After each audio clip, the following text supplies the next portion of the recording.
that happen again. We'll just go ahead and start on this early.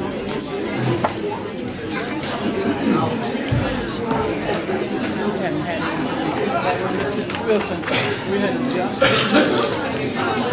didn't have anything to eat today, so I was waiting on that.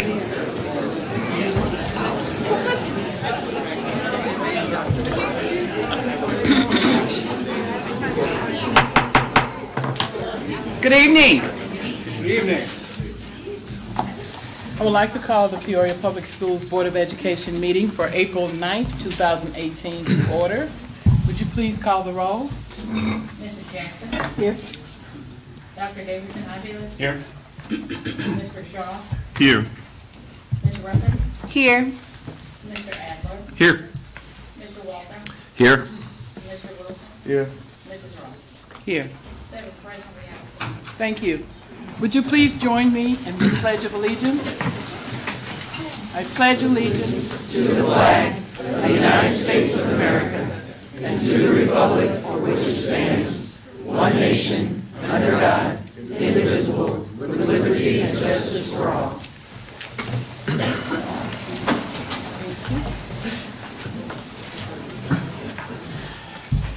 Are there any announcements? Mr. Shaw. High school schedule for Tuesday, August 10th, 2018. April 10th, sorry. Tuesday, April 10th is a 7:30 a.m. to 1 p.m. day for high school freshmen, sophomores, and juniors. Peoria Public High School juniors take the SAT test. Students must be on time and may not bring personal items or cell phones into the testing areas. Freshmen and sophomores will take the PSAT. Seniors will attend a career fair at Woodruff Career and Technical Center during the day and participate in community service and job shadowing experiences throughout the district. Thank you. Thank you. Dr. Pop? Bienvenidos, buenas noches, welcome, good evening. Gusto de verles todos otra vez. Nice to see all of you again. A ver. Pues no sé cómo traducir roundup. Lo siento. Peoria Public Schools Kindergarten Roundup estará el sábado, el 21 de abril, en el Peoria Zoo, desde las 9 de la mañana hasta la 1 de la tarde. Peoria Public Schools Kindergarten Roundup will be held Saturday, April 21st at the Peoria Zoo from 9 a.m. to 1 p.m. Zoo admission is free. Bring your rising kindergarten student and the whole family and enjoy a day at the zoo. Information on registration and your child's home school will be available. Each Peoria Public Primary School will host a school spotlight night April 23rd through May 2nd. Parents and kindergarten students can tour the school, meet the principal and teachers. The lists of events can be found on the district website or at the center court display case at Northwoods Mall. Tengo más, there's more. A ver, celebración de las artes en educación de Gerald M. Brookhart estará lunes 16 de abril en la Plaza de Peoria County Courthouse. The Gerald M. Brookhart Arts in Education Spring Celebration begins Monday, April 16th at the Peoria County Courthouse Plaza. Schedules for Peoria Public Schools performances is on the district website and on each school website. Please take time to enjoy lunch outside this spring. I'm not the only one who noticed it, right? Well, let's try again. Well, it's supposed to be 70 coming up this week. Please take the time to enjoy lunch outside this spring and enjoy the performances of Peoria Public Schools choirs, bands, and orchestras, and to view students' artwork. Thank you. Mr. Wilson. Northern Illinois University representatives will be at Peoria Riverfront Museum on Tuesday, April 11th from 6 to 8 p.m. Students and parents can find out about admissions, academic programs, scholarships, and Division I athletics. We got a second announcement here. High school seniors, a reminder that applications for Peoria Promise are due May 1st. Also, Plumbers Union Local 63 is accepting applications for its apprenticeship program. Details on the application process were included in an email sent to high school parents on Friday, April 6th. Thank you, Ms. Jackson. The public is invited to a free symposium on mindfulness and music, Tuesday, April 10th, from 6 to 8 p.m. at Life Together Center, 3601 North Sheridan Road. The symposium, sponsored by the University of Illinois College of Medicine, Youth Music Illinois, will explore the connections between music, neuroscience, wellness, and to discuss how musical and auditory influences on our brain affects our mood, memories, and overall health. I probably need to attend. Mr. Walther, do you have one? I have a couple here. The Peoria Federation of Teachers annual kindergarten through 8th grade chess tournament will be held this Saturday, April 14th. The event starts at 9 a.m. at Peoria High School. This is a 4-round tournament. Parents should park in the back parking lot and enter through the atrium. Concessions will be available. Richwood's high school executives, student leaders of Apps Company, winners of the Congressional App Challenge for Illinois 18th District will travel to Washington, D.C. this week to participate in #House of Code, a celebration of student computer science achievement. Mariah Cooley, Ruby Hirschman, Shaylin Johnson, and Montreal Thomas will demonstrate the app developed for the Peoria Riverfront Museum and participate in tech and STEM events. And good luck to them all. Thank you. Ms. Ruffin. ICAT Women in Business Summit. Peoria Public School high school students participated in the Innovations in Construction, Asphalt, and Transportation ICAT Women in Business Summit at the Caterpillar Visitor Center today. Students participated in a speed dating networking session with over 50 business representatives. The event provided opportunities for students to explore summer jobs from some of the firms represented. For students from each PPS high school were awarded $500 grants for post-secondary education. Mr. Heller. We want to encourage all of you to mark your calendar for this year's State of the Schools to be held on Wednesday, May 2nd at 7:30 a.m. at the Peoria Marriott Pier Marquette. Dr. Kraut will share the accomplishments of Peoria Public Schools for the current school year and also a look ahead to next school year. Information on purchasing tickets to reserve your seat can be found at the Peoria Chamber website, peoriachamber.org. Thank you. No other announcements? Our Community Contribution Award is presented to Alliance Benefit Group for its Adopt a School partnership with Roosevelt Magnet School. ABG has been extraordinarily generous, providing Roosevelt with greatly needed improvements, including $1,500 in new playground equipment, a $2,000 sound system for the school's auditorium, and gifts for the PBIS store. At Christmas, ABG employees arrived at Roosevelt to personally deliver holiday gift bags to each of Roosevelt's 580 students. Employees also visit the schools each month with the student activities built around different themes. Adopt a School Coordinator, Ms. Sarah Oakford, would you please come to the podium? And the ABG team, please come to the podium also.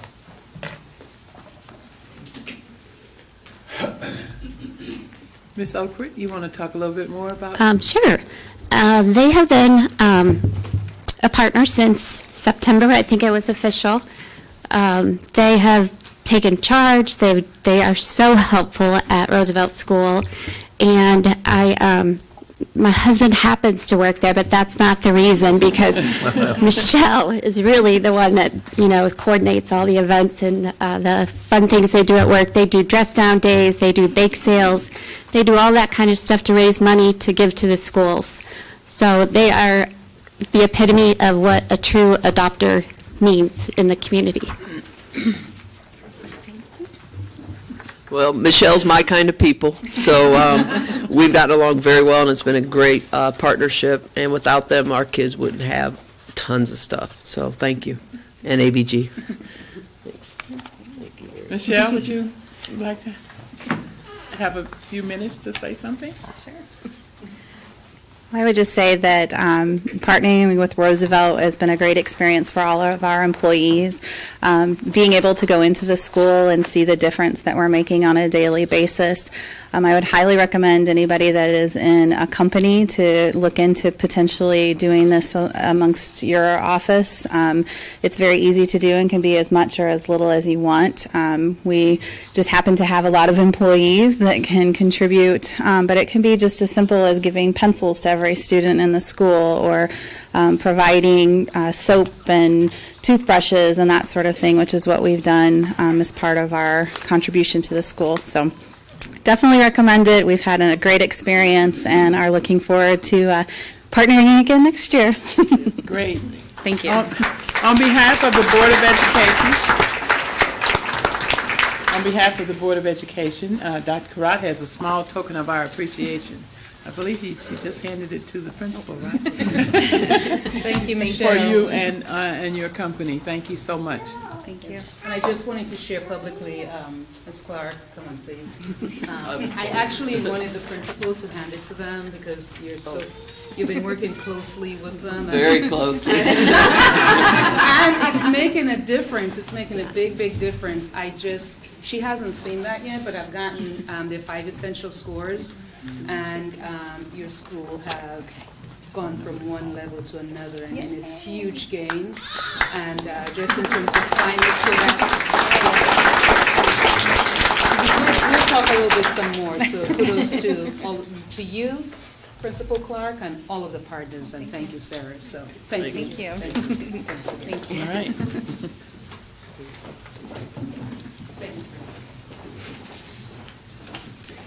Okay, now it's time for our student showcase. Ms. Ruffin.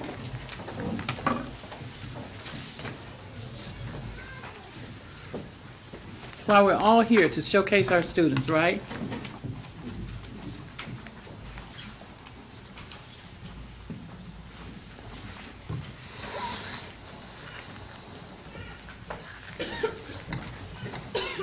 Good evening, everyone. I would like to start with the Read Across America Day winners, and I believe that our literacy coordinator, Marcy Still, would come to the podium and please introduce them. She's over here, this side. Hi.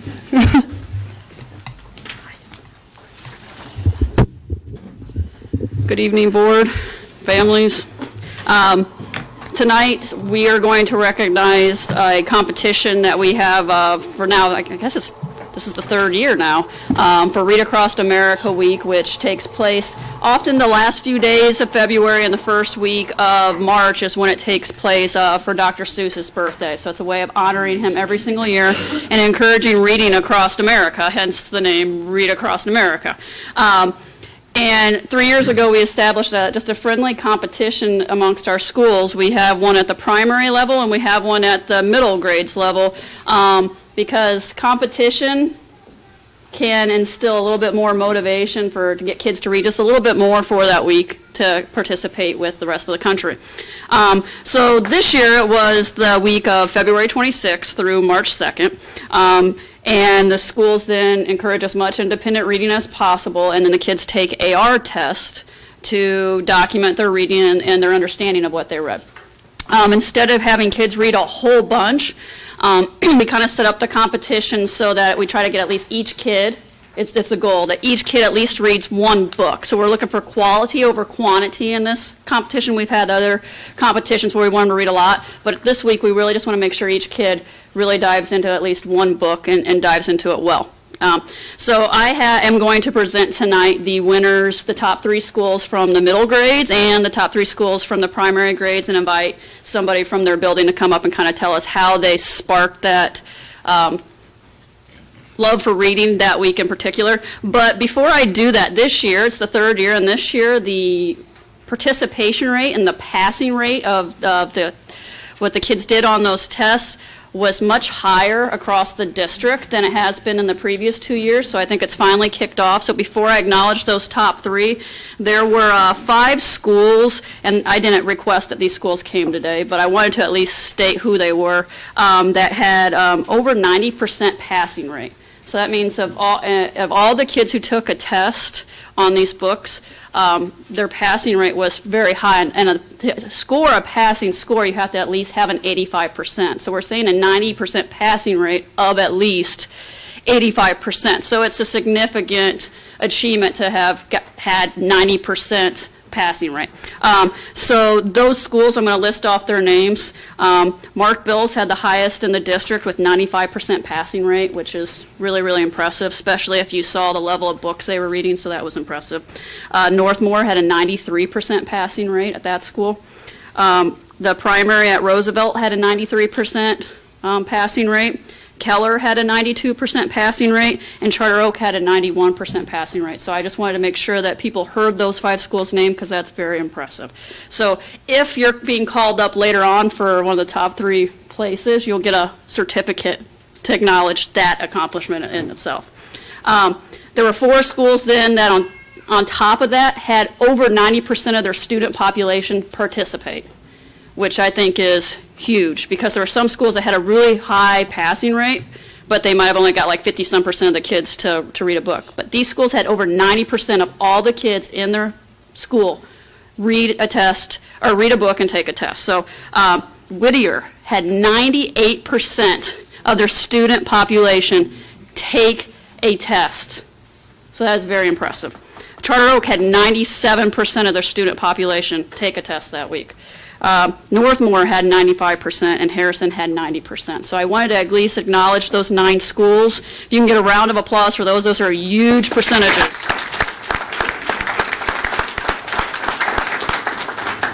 Okay, so now we're going to start with the middle grade. So we broke it up in half. So we have some buildings that are K-8 buildings. We separated them out so that they could participate in the primary competition and they could participate in the middle competition. So we're going to start with the middle grades. The school that had 3rd place this year with 82% of their students took a test that week, and 73% of them passed a test that week. So they had 60.5% of their student population take and pass a test, which is a pretty good percentage in its own right, which is Tree Wind. So Renee, if you'd come up and tell us a little bit about.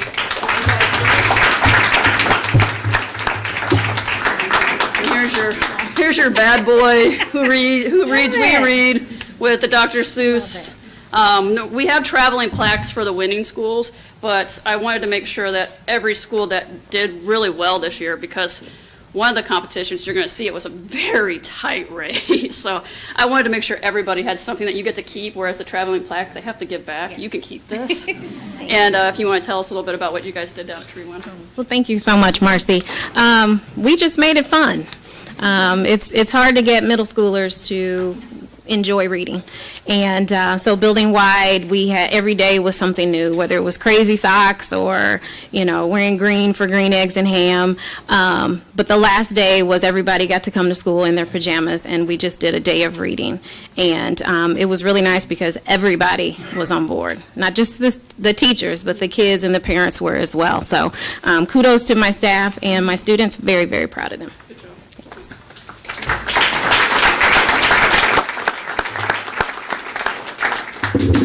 Renee made a great point, though.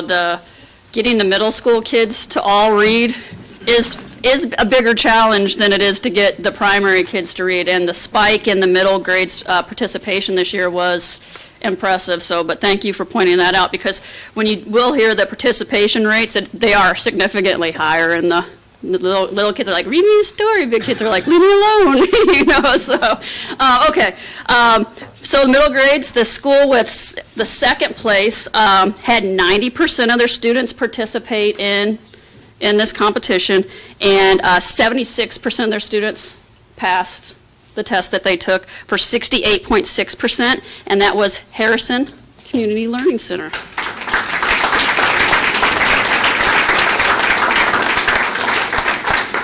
So, Ms. Smith, you get two. You get your school's 90%, over 90% participation that you guys can hang up, and then the overall second place one to hang up too. So, if you want to. Thank you. Thank you.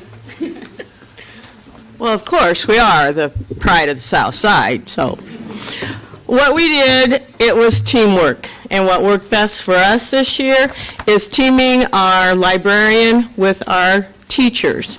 Once we got our librarian, she was all hepped up, of course, as all librarians are, and our teachers were on board. They got excited, and then they worked with the students. So I think what our success was from the adults pitching in, the adults teaming up, and the adults passing that love of reading, because we had teachers that were showing the students how they read, what they enjoyed, so they got to share their love of reading, which helped to inspire the students. And we are the pride. Thank you.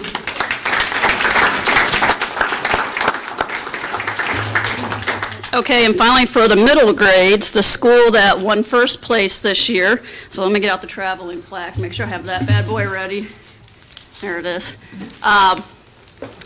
With 86% of their middle grades, 5th through 8th grade, 86% of those kids participated in this. With it, this is what kills me though, 89% passing rate. So there's like 1 percentage point from being in that 90% or higher, but 86% of those kids scored an 85 or higher on the test for 76.8% of students who took and passed a test at the 5th through 8th grade level. Would the Rough Riders of Roosevelt Magnet School please come on up?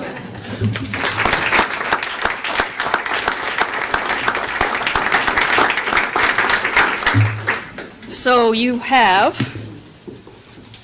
your 90% passing rate for your primary grades, and your middle grades first place that you get to keep, and then your name will forever be inscribed at least for 1, 2, 3, 4, 5, you know, however many more years until we have to buy another plaque. For 2018, first place, Read Across America. And Amanda, are you speaking? I am. Okay, here you go. We're going to let Dr. Seuss, because she dressed up like Dr. Seuss that day, so we're going to let her speak. And like you said, everything's a team, and we have a great team. Yeah, so our Read Across America actually kicked off at the semester. We realized that our AR percentages building-wide were not where we wanted them to be. So kids were reading, but they weren't necessarily comprehending what they read. So we started with doing an AR 100% club. You can see the pictures up there. Our librarian pitched in to really help push this, and each teacher gave the kids bookmarks. When they would pass a test with 100%, they got a sticker or a signature or something, and then they would turn those in. We've started a middle school kind of Hall of Fame 100% club and a primary one on the second floor, and the kids really got a kick out of seeing their pictures. They got to take one home. Some parents have framed them and put them on their walls, and then we also would announce their names as participating in the 100% club over the intercom at the school. So that really helped us get where we needed to be before the contest even started. The week of Read Across America, Kathy Phillips arranged for a ton of guest speakers to come in, some of our reading buddies, some of our partners, some Dr. Karat and some of the other members, Marcy and came in and spoke. I did go to every classroom as Cat in the Hat, and we kind of tried to kick it off with the I Can Read With My Eyes Shut book to get the kids excited about reading. During the week, we did Drop Everything and Read. So we had everybody school-wide would drop everything and read for 15 minutes, teachers included. That really seemed to help motivate the students. Our amazing PTO president, Mrs. Del Toro, came in every morning and popped popcorn the kids could buy for 25 cents for that time, which really motivated them as well. And then one of the last pieces that we feel like really played a part was the ability to use Myon. So for kids that didn't necessarily have a book at their level in their hand, the Myon program has been huge in our building. You can see the chart there that Ms. Phillips has put up. We set a goal at the beginning of the year to read 20,000 books, and we're super, super close. We're at about 19,800 books right now. To hitting that. So.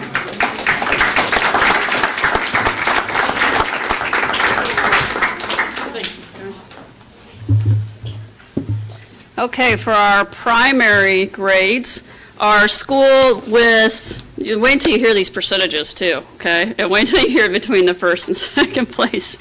That was painful to actually have to put in print because you want to make sure, you want both of them to win. But for our third place, this school had 98% of their kids participate. 89% of those kids passed their test at 85% or higher. So 87.3% of the student population took and passed a test. Whittier, would you guys please come on up here?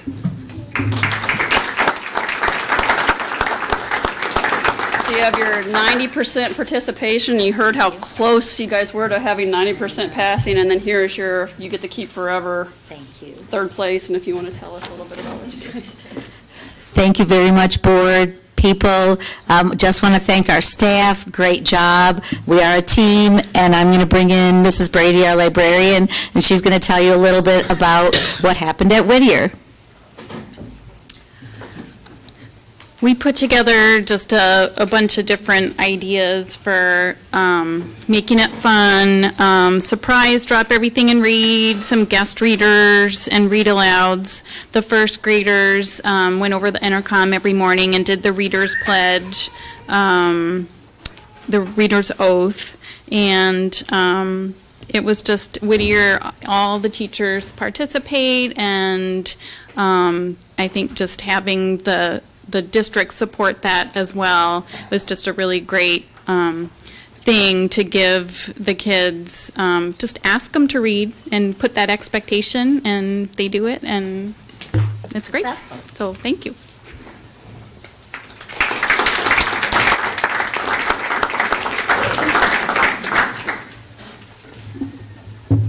Okay, the second place school with 97% of their student population participating, with a 91% passing rate, accounted for, and you're going to have to try to remember these, clear down to the hundredths, okay, for when I say hundredths. So we're talking two places beyond the decimal point here, if you're trying to remember like number line, hundredths, okay? 88.27%. Second place, Charter Oak Bobcats. Come on up, guys. So they have 3 certificates. You have your over 90% passing rate, your over 90% participation, and then your framed one for such a close, I don't even dare call it really second place. It should be like almost the tie for first. It's fantastic. Good job. Thank you. Well, I have Mrs. Adkins here with me. She is queen of encouragement and motivation, and she'll tell you what happened at Charter Oak. I'm slightly competitive. That was also, I think there was a SIP day that fell in that week, so that was a great day to take where I would let the kids bring in blankets and pillows, and they could lay around, and they could lay in the library and read during that time. I also had yellow stars that I'd cut out, and for every 100% that they got on a test, they got to put their name and the book that they read, and they got to stick it on our door. So anybody that walked by, they got to see that their name on the door. So the kids were super excited about that. And I ended up getting, there were so many of them that I had to start just cutting them out of paper that I had. They weren't even yellow stars anymore. So they did a really nice job, and they were really excited about that.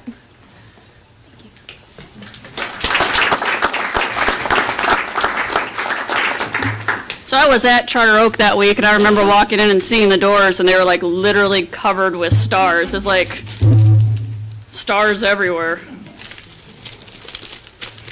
Okay, so for the primary grades, the school that eked out Charter Oak, like literally just Literally, it probably came down to one question on one test that kept one kid from, I'm not even exaggerating, it literally probably came down to that, or that one kid who read a book that was sick that week didn't get to take a test. I mean, that's how close this was. So this school had a 95% of their students participated by taking a test that week, with a 93% passing rate, and their overall percentage was 88.35.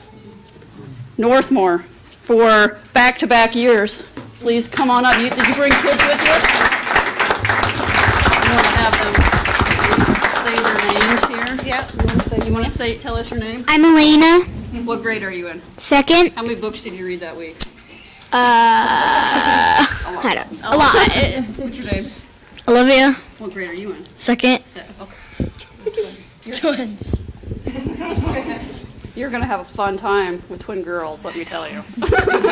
I have twin boys, but whoo, girls. You want to tell us what you guys did? Are you going to talk? Are you going to make them? Did you guys do anything? No. Well, I mean, we announced it every day, and when Marcy said it's competition, she wasn't joking, because when she put the scores out on Wednesday, we were in 4th place. And so I went around to every classroom and I said, do you want your plaque back or not? We have to get to work. And so they started getting to work. And what did you guys do in your room, Olivia? You remember? We made like tally marks, and we tried to get to 100 tally marks. So literally every classroom was getting into it. Do you remember what you guys did, Elena? We stopped drawing on the back of our papers after we did our worksheets and started reading. And so she tortured. There you go. She tortured us because we were hoping for the scores on Monday, and they did not come out till late Monday. I could. Have school that Monday. No, we had to wait a whole day to find out, and when we worked it out by the hundreds, so they were quite excited. In fact, the teachers are like, oh great, you got on the intercom, announced, and the whole building went crazy, and it was really quite hard to kind of get back to class, but we did. That should have been an end of the day announcement. Well, it wasn't. We were all waiting for it, so there we go. So three certificates that you guys get to keep forever, and then you guys can take this back to your building and hang it up again. You wanna? Because I bet somebody would want it.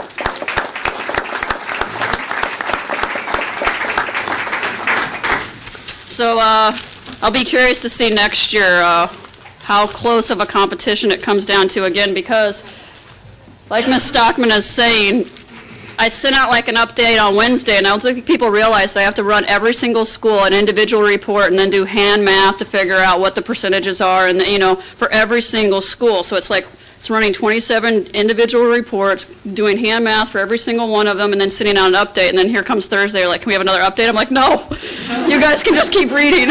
So this was very impressive. So I'll be curious to see which schools get really close to 100% next year. So thank you.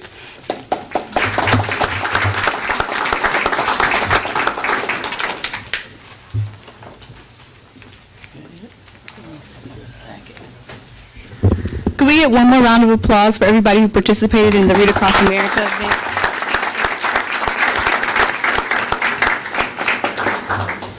Next up on our student showcase is the Future Chefs.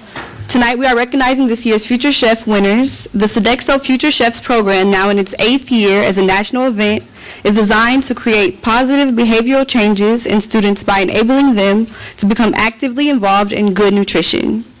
Would Mark Streamer, Sodexo General Manager, please come to the podium to tell us more and introduce the winners? I will. Thank you. Can I get my top contestants over here? Come on over. And both of you guys, come on up. I'm pleased to be with you tonight, and proud to be with you with 3 of our top scoring Future Chef finalists from the 2018 Peoria Public Schools Future Chef event, which happened on March 10th. With me is Noelle, who is our gold medalist this year. We also have Araya, who is Hightower from Harrison, and Lydia Lynn from Calvin Coolidge. They were our silver medalist and our top scoring bronze medalist. This year's event was Asian fusion recipes. Each year there is a theme that the kids submit their recipes for. And I've got a couple of slides here for you. This first slide shows all of the contestants. It's at the end of the event, and they're matched up with their sous chefs, their assistants for the day, which were our culinary kids from Woodruff Career Tech Center. So each of those kids, most of those kids have been competitors just a few weeks prior at the ProStart event, and two of them were actually our sous chefs for a couple of these kids, and they were the first place contestants with the ProStart event management team the previous couple of weeks before that. We had 7 contestants this year, and they really came up with some great twists, Asian fusion twists on recipes. I think it's interesting that both Lydia Lynn and Noelle came up with Asian fusion twists on guacamole. And there were 2 of our top scoring, high scoring contestants this year. But we had lots of recipes from all over the district. We had 7 kids that were selected as finalists from all over the district, and they really had a great time. It's a good opportunity, kind of hands-on, interactive, real-life opportunity to practice their skills in the kitchen. Oops, I think I'm hitting, there we go. So these are some highlights from the event. It starts out with, we marry them up with their sous chef. They get issued all of their ingredients, and they go through what we do as a culinary boot camp. Talk about food safety, knife safety. They wear cut gloves, and I think you can actually see that in a couple of these pictures. They have if a knife is in your right hand, you have a Kevlar glove so you can't cut yourself in your left hand. In the background, you can see Chef Shootman. He is part of the Living Well show and has been a part of this event since we started doing this. This is our 6th year here in Peoria Public Schools. So those are some shots from the actual event. Doing their prep, preparing their items. What they have to do is prepare a sample plate, kind of a display plate, see what the product looks like, as well as 50 portions for the judges to try and the guests at the event. And I want to take a minute to thank Dr. Crott, Ms. Ross, Tom Welsh, Dr. Bell, Principal Bloomer, and all of his custodial team, Michelle Seipel and Adam from technology that helped this event be a success every year. So Noelle was our finalist, our gold medalist. She is from Mark Bill's, and she did an Asian fusion guacamole. There was something different in that guacamole. What was that? What was your secret ingredient that you used? Plum sauce and what else? Soy sauce. So just an Asian fusion twist on guacamole. We also had Ari Hightower, who did the Asian chili, which was really good. And Lydia Lynn from Calvin Coolidge, again, did a wan guac, a guacamole with, what was it, a sesame wonton? Yep, sesame wontons. So really great stuff. We've got medals for them. Oh, very good, very good. Thank you. And as a board, would like to recognize each of you. They have a medal.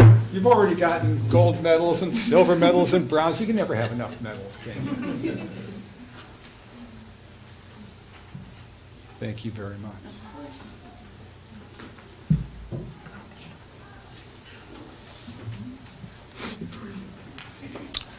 As we have each year, I mentioned Chef Shootman. He's involved with the Living Well show. We've been able to have our top three scoring finalists on the event each year, and with them we have their Woodruff Career Tech Center sous chefs. And as I said, Kashana and Santos on the ends there were our finalists, part of our award-winning ProStart team just a few weeks ago. But I'm really proud of all the effort you guys put into this. It was great. I actually had a chance to try things this year, which was special for me. But congratulations, and thank you for being a part of our event.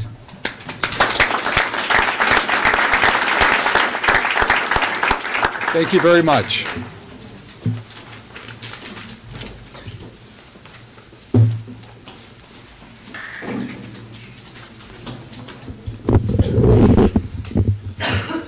Next up in our student showcase is John Marsh. John Marsh is a four-year letterman on the Richwoods High School speech team. He is a member of the two-time Richwoods High School sectional championship team, and John qualified for the IHSA state tournament in humorous interpretation and prose speaking this year. It is a 3-year qualifier in 5 different events. John placed 3rd at the IHSA state tournament in February in humorous interpretation. Several members of the RHS speech team also competed in the NSDA district tournament in early March. And John is now a national qualifier in humorous interpretation. So let's give a round of applause for John Marsh. His coach, Alyssa Emanuelson, joins us tonight, and I invite her and John to the podium to make some comments and be recognized.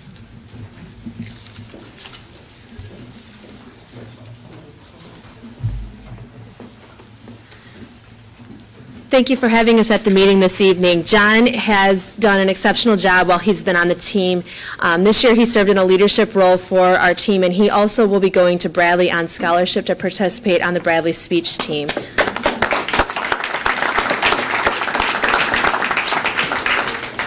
In addition to that, he's also very active in the community with scouting, and he also participates in a play, which I'm trying to get him there tonight. He actually has a live performance tonight at 7:30. So John has done an amazing job, and we are really, really proud of him for everything that he's done and accomplished on the team. Probably one of the most successful kids Richwoods has had in our particular event.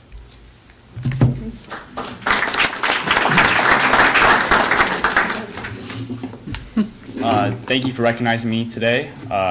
I just wanted to stress the importance of speech in high schools and in the Peoria school districts especially. Speech is always talking about, is all about telling people stories, those who haven't been heard or those who have difficult telling their stories for themselves. It's been a very important part of my high school career, and I couldn't thank my teacher and my parents and everyone who supported me more. So thank you.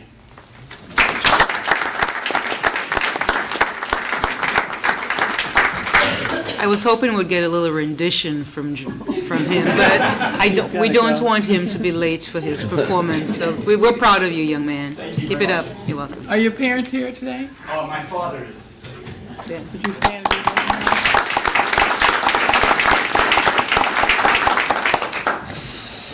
Any other parents of other students that may have to leave or have left?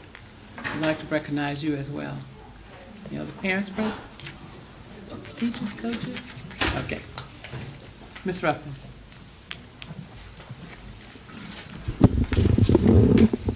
Next up in the showcase, we have the RHSA JROTC. The Richwoods High School 2017-2018 Marine Corps JROTC Academic Bowl team, Gabriel, Lance, Ryan, and Christian are one of only 8 teams nationally to advance to Level 3. The National Marine Corps JROTC Academic Bowl Championship event in Washington, D.C. in June. The Academic Bowl questions are a combination of JROTC facts, SAT, ACT type questions in language arts, science, and math, and current events questions which specifically focus on national issues, international relations, politics, business, and science. Senior Marine Instructor Lieutenant Colonel Mark Johnson is here to introduce the students and tell us a little bit more about this accomplishment.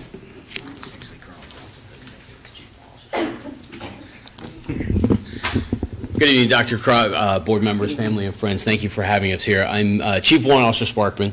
The Marine instructor, Lieutenant Colonel Johnson, was unable to make it this evening, but the cadet staff came to us last fall and amongst all the other activities that they tend to get us involved in, and told us that they were interested in this College Options Foundation Joint Leadership Academic Bowl. And they convinced us to agree to allow them to participate. There's, as she mentioned, two levels of competition plus a practice round, and they knocked it out of the park.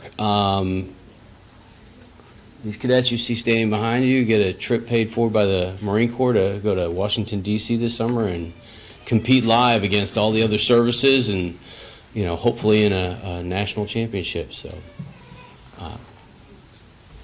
if you have any questions for them.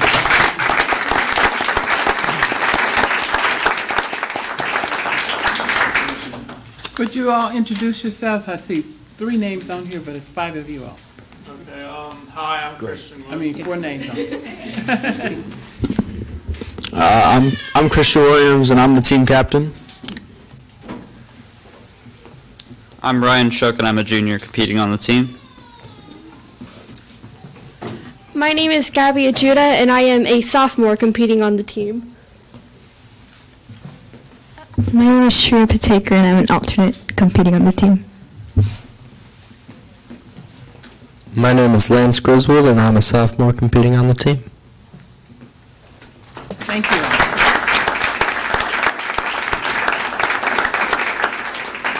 Are any of your parents here? I believe most of them are. Okay.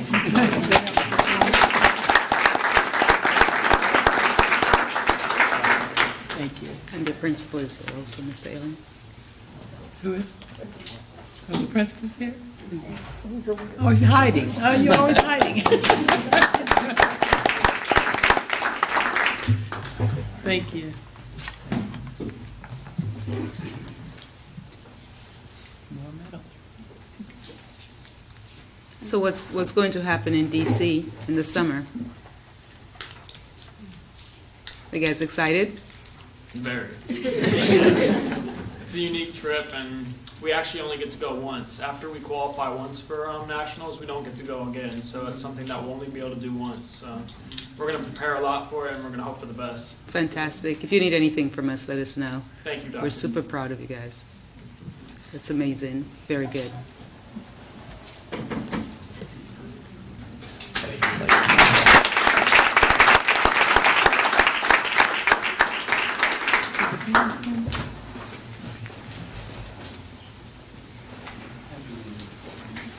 All right, thank you.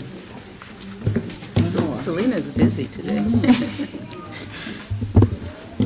Next up, and our final thing on the Student Showcase agenda is the NSBE Awards.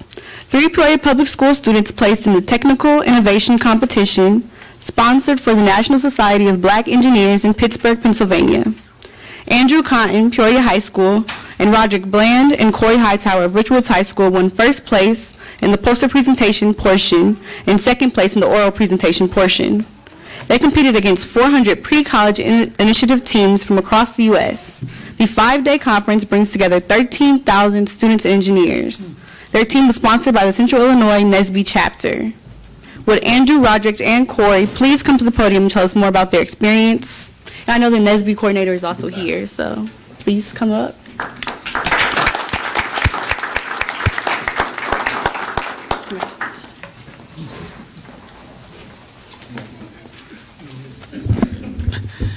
So for our project, we had a water purifier, and we placed second place, nationally, in the national technical innovation contest.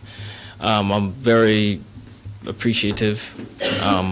We worked very hard on our project, and we're glad that NSBE and the district could hone our skills and talents, to achieve this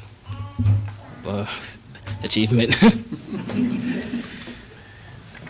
Yeah, so basically what Andrew is saying, we did economical water purification, and we try to target the target areas of the problems in our world today. So you see problems in Flint, Michigan, where their water is still contaminated to this day. So we try to figure out real world applications to our project to help different communities or different scenarios that we have. So we had an electric and a non-electric, and we just had to, that just pushed us forward. It was all our first years doing this project, so we were not lucky. I'm just so glad we got second and first in poster presentation, so it's just a blessed experience. Thank you.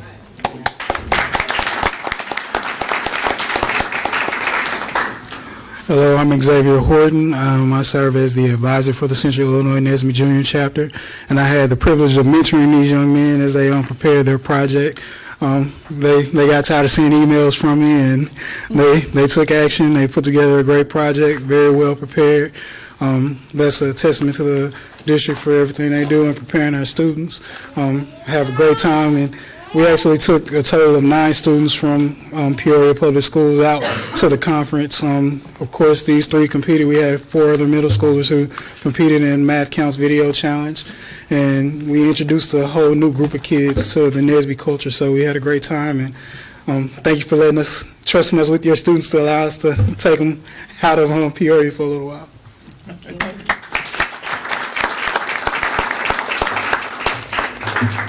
Are there any parents here tonight? All right. Even the baby's happy. Yeah, the baby is now happy.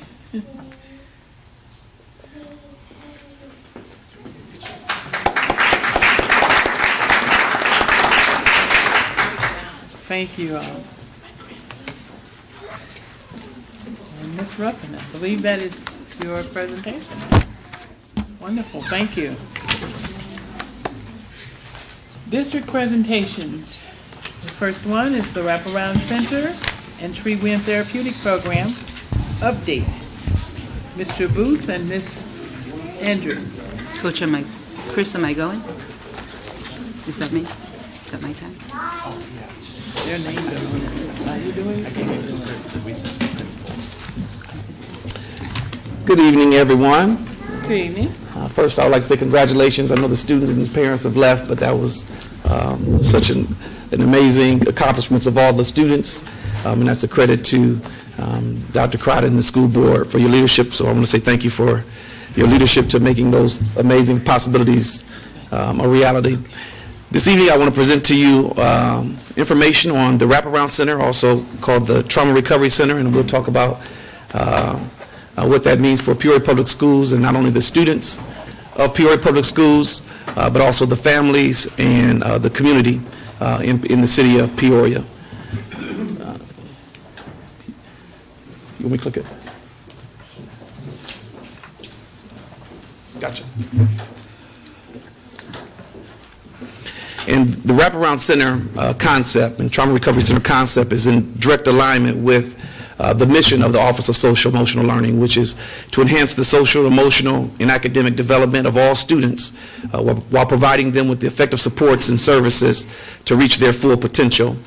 And I'm going to start off by just showing you a short video of an example of a trauma recovery center that's being operated by the Alliance of Safety and Justice in San Francisco.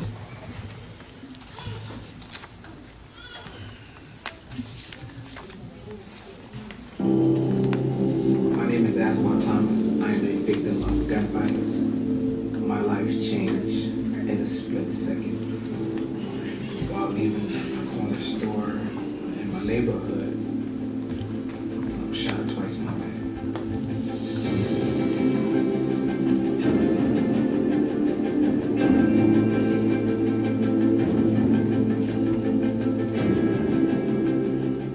Being a victim of violent crime is a life-changing experience. It doesn't only affect that particular victim who suffered that physical crime.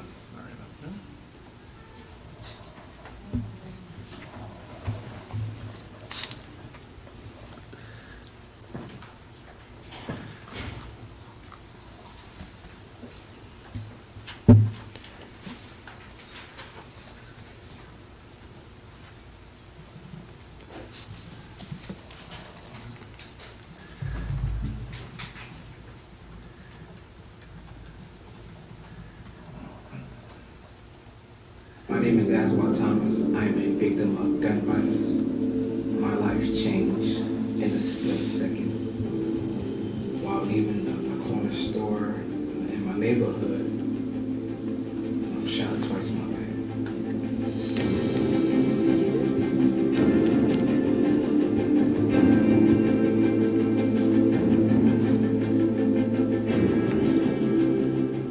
Being a victim of violent crime is a life-changing experience. It doesn't only affect that particular victim who suffered that physical crime. It affects their mother, it affects their fathers, it affects their children, or husband, and wife. So it affects the entire family. San Francisco General is a level 1 trauma center. The head of the trauma surgical unit, Dr. Bill Schechter, one day said to me, "We can sew them up, but we can't make them well." Crime survivors really need a whole array of services.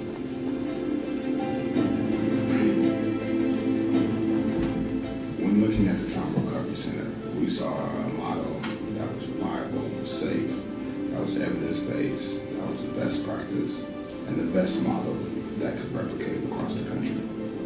One of the more innovative aspects of this model is that it provides wraparound services. So we are providing practical assistance, case management, outreach, home visits, and mental health services.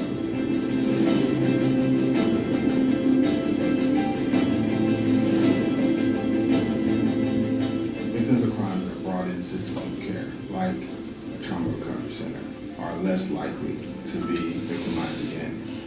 And unfortunately, those that are on the margins of society are at risk of repeat victimization. The majority of the people we serve are people from underserved communities.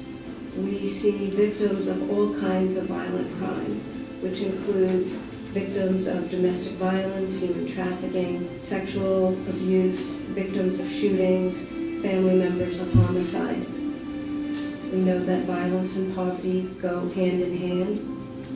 I think it's one of the most important things that the Trauma Recovery Center does, that it removes barriers to care. I think when people see TRCs popping up in their communities, I hope they see that here's a center that has my back if I'm a victim of a crime. Here's a center that has my family members' back if they're a victim of a crime, or my neighbor's back if they are a victim of a crime. We have EM teams, we have police officers, we have firefighters. Now we have another first responder, we have trauma recovery centers to comprehensively work with the trauma that somebody experiences when they're coming out of a violent moment. When we first started, there was only one trauma recovery center, and now there are 11, and it's absolutely a brilliant model. That, in and of itself, providing services in the communities most impacted by violent crime is prevention, a very beautiful, healing, uplifting form of crime prevention. It's been a long journey to recovery. I think about the outcomes of what the possibilities could have been if there was a trauma recovery center in my community. Wouldn't it be amazing if every single state in this country had a trauma recovery center? We can do more, we should do more, and we need to do more. There is so much more we can do, and I really believe that for sure.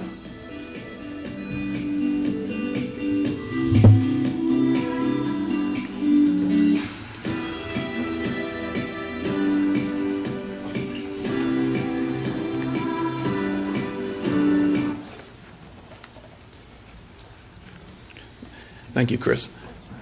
I got it. That video focused on trauma and the impact in trauma, but it also focused on trauma that's caused by crime, to victims of crime. But what we all know in education, being a victim of crime is not only the only causation of trauma. What we see on a daily basis in Peoria Public Schools, in every school district across the country, are students impacted by all of these outside factors that you see on the board, and even more, that cause trauma, and we see the results of trauma when they come to school every day. And so one of the goals of the Trauma Recovery Center in providing those wraparound services is to be able to provide services and therapeutic services to provide supports not only to the students, but the families, the communities that suffer from traumatic experiences. Research is showing us that trauma recovery centers and wraparound supports are best utilized in our greatest area of need. And so the purpose of this slide was just to show you our 61605 zip code. If you look at the last 3 decades of the 61605 zip code, you see in 1980, this zip code served or had approximately 27,000 residents that lived in the 61605 zip code. Just recently, as of this data showing 2014, from 27,000 residents, the 61605 zip code has now dwindled to a population of 14,000 residents. And you see the disparity of white population that has declined, and the population of minorities has stayed a constant. But another reason why I show this slide is 14,000 residents in the 61605 zip code is making it very challenging to sustain 4 public schools, which is Roosevelt, Manual, Harrison, and Tree Wynn.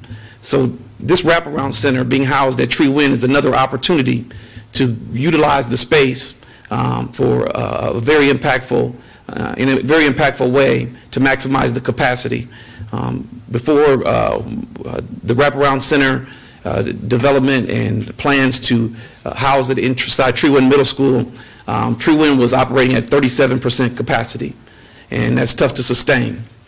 And so this gives us another opportunity to utilize that space in a very impactful, intentional manner. This is a projection of poverty in the 61605 zip code. You see from 1970 there's been a continuous increase in poverty, and the projection from now into 2020, 2 more years from now, that the poverty rate combined with the unemployment rate in the 61605 zip code continues to increase. Research shows, and you also heard in the video, poverty and violence go hand in hand, which also goes hand in hand with the increased amount of poverty that our students and families are experiencing on a daily basis. The median household of the 61605 zip code is $21,656 per year, compared to the rest of the city of Peoria, where the median household income is $51,632 per year. This slide was very powerful for me and stood out, and I want to just include the life expectancy for a male in the 61605 zip code is 10 years less than anyone else living in the city of Peoria. And so I showed these slides just to state the urgency to do things differently, the urgency to provide care, the urgency to provide these wraparound services, not only for the students, but again, for the families. As educators, we are only working with students for 6.5 to 7 hours per day. And then they go back to the community, they go back home. And so this is a unique opportunity to extend our services and supports to families. According to the Economic Innovation Group Distress Index, the 61605 zip code ranks 1,114 out of 1,115 zip codes in Illinois. This zip code ranks 26,078 out of 26,126 nationally. What does this mean? There's only one zip code in the state of Illinois, and only 48 in the entire nation that is more economically distressed than the 61605 zip code. These zip codes, such as the 61605, historically are the most harmed and the least served.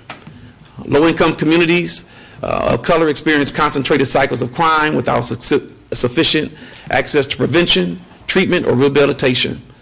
Young people of color are among the most likely victimized and the least likely to receive supports in recovering. And when this trauma is left untreated, it can contribute to long-term health risks, substance abuse, financial and housing instability, loss of employment, and other challenges that increase the risk of being victimized. And these behaviors we start seeing and uncovering in the school system. And so we're happy to announce that the sites of the Trauma Recovery Center and the Wraparound Center will be right in the heart of our greatest area of need for the entire community, which is in our 61605 zip code. Manual Academy will house OSF trauma recovery staff, and I'll talk more about that shortly.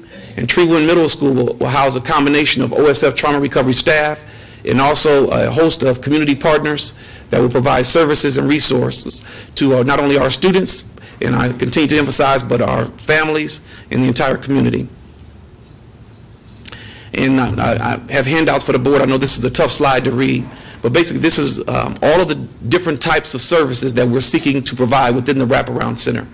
And it's a host of different services, not only just therapeutic services, but legal services and basic needs and resources that we want to, from the basic needs of clothing, food, pantry, partnering with faith-based churches. Matter of fact, I'll go to the next slide. These are a lot of the committed partners that we already have, and the list continues to grow as many community providers, social service agencies, faith-based churches have seen a lot of the news about the Wraparound Center and the Trauma Recovery Center. They want to play a part and play a role. Many of these agencies will like to have full-time staff and full-time services within the Wraparound Center, but there's others that would like to utilize the center, the Wraparound Center, for satellite, what they call satellite office hours. A agency such as Peoria State Legal doesn't have the foot traffic to need a full-time to utilize full-time office space, but they hold office hours. Some of our faith-based churches in the community may have utilized the Wraparound Center as a satellite space to do food pantry or clothing or whatever the need is in community outreach. But many of these will be located at the Wraparound Center to provide therapeutic services on a consistent basis and for the community to access. How will individuals be referred? Well, there's three different ways that I want to share with you briefly. One is outreach. And if you've seen on the screen of committed partners, you would have seen the Peoria Police Department, you would have also seen the Peoria Sheriff's Office. And what the outreach piece is the trauma recovery staff having a partnership with these agencies, law enforcement, hospitals, which they're already a part of. And when individuals are impacted by crime or impacted by traumatic experiences, it could be natural disasters, it could be some of the unfortunate incidents that happened in our community this past weekend. The trauma recovery team will get the names of families and individuals that were impacted, and they will reach out to those individuals to provide therapeutic services, trauma supports, and resources. So that's one element of outreach that would take place. Then in the middle, that says referral through our MTSS framework in Peoria Public Schools, which is our multi-tiered systems of supports. When students are identified as Tier 3, we have Tier 1, Tier 2, and Tier 3. Tier 1 being those universal supports that all students receive. Tier 2 being those supports that are put in place to assist students that are not being as successful as they can be at Tier 1.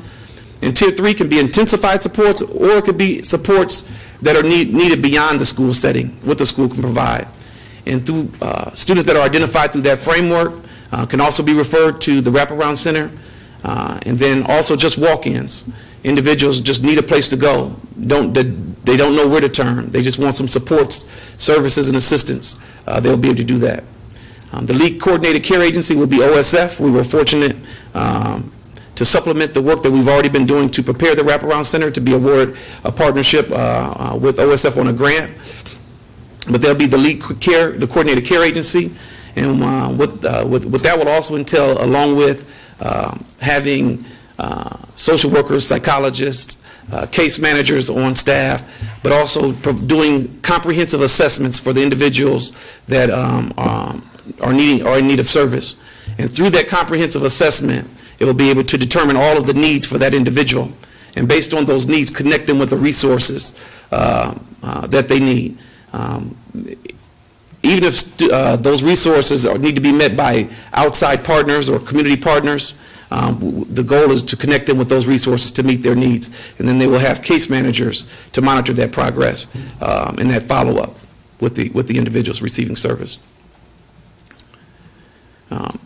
There are going to be many metrics, measurements, goals that are set by this Wraparound Center and Trauma Recovery Center, and this is just a list of them as a handout for the board. I didn't want to go through each one.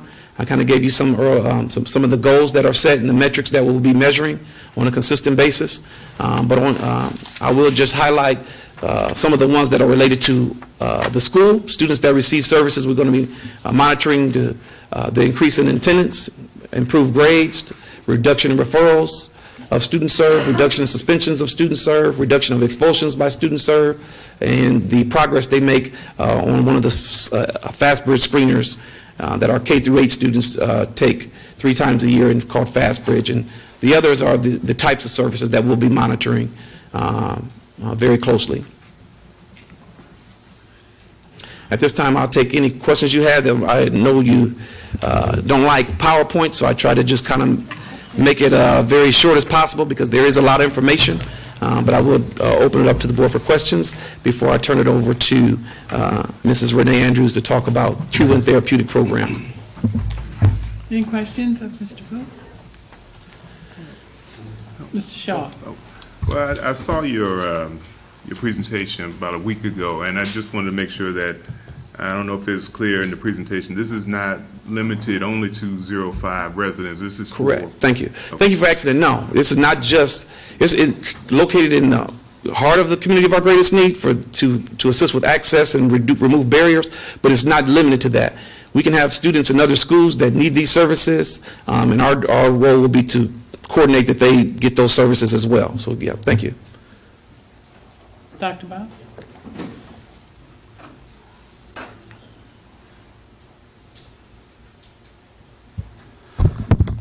Thank you, Coach Booth. I appreciate it. Thank you. I have a couple of questions. So the metrics, the goals, objectives, the ones that you handed out. Sure. Are those from the grant? Yes, I pulled those directly from the grant. Yes. These are pulled directly from the grant. Yeah. Okay.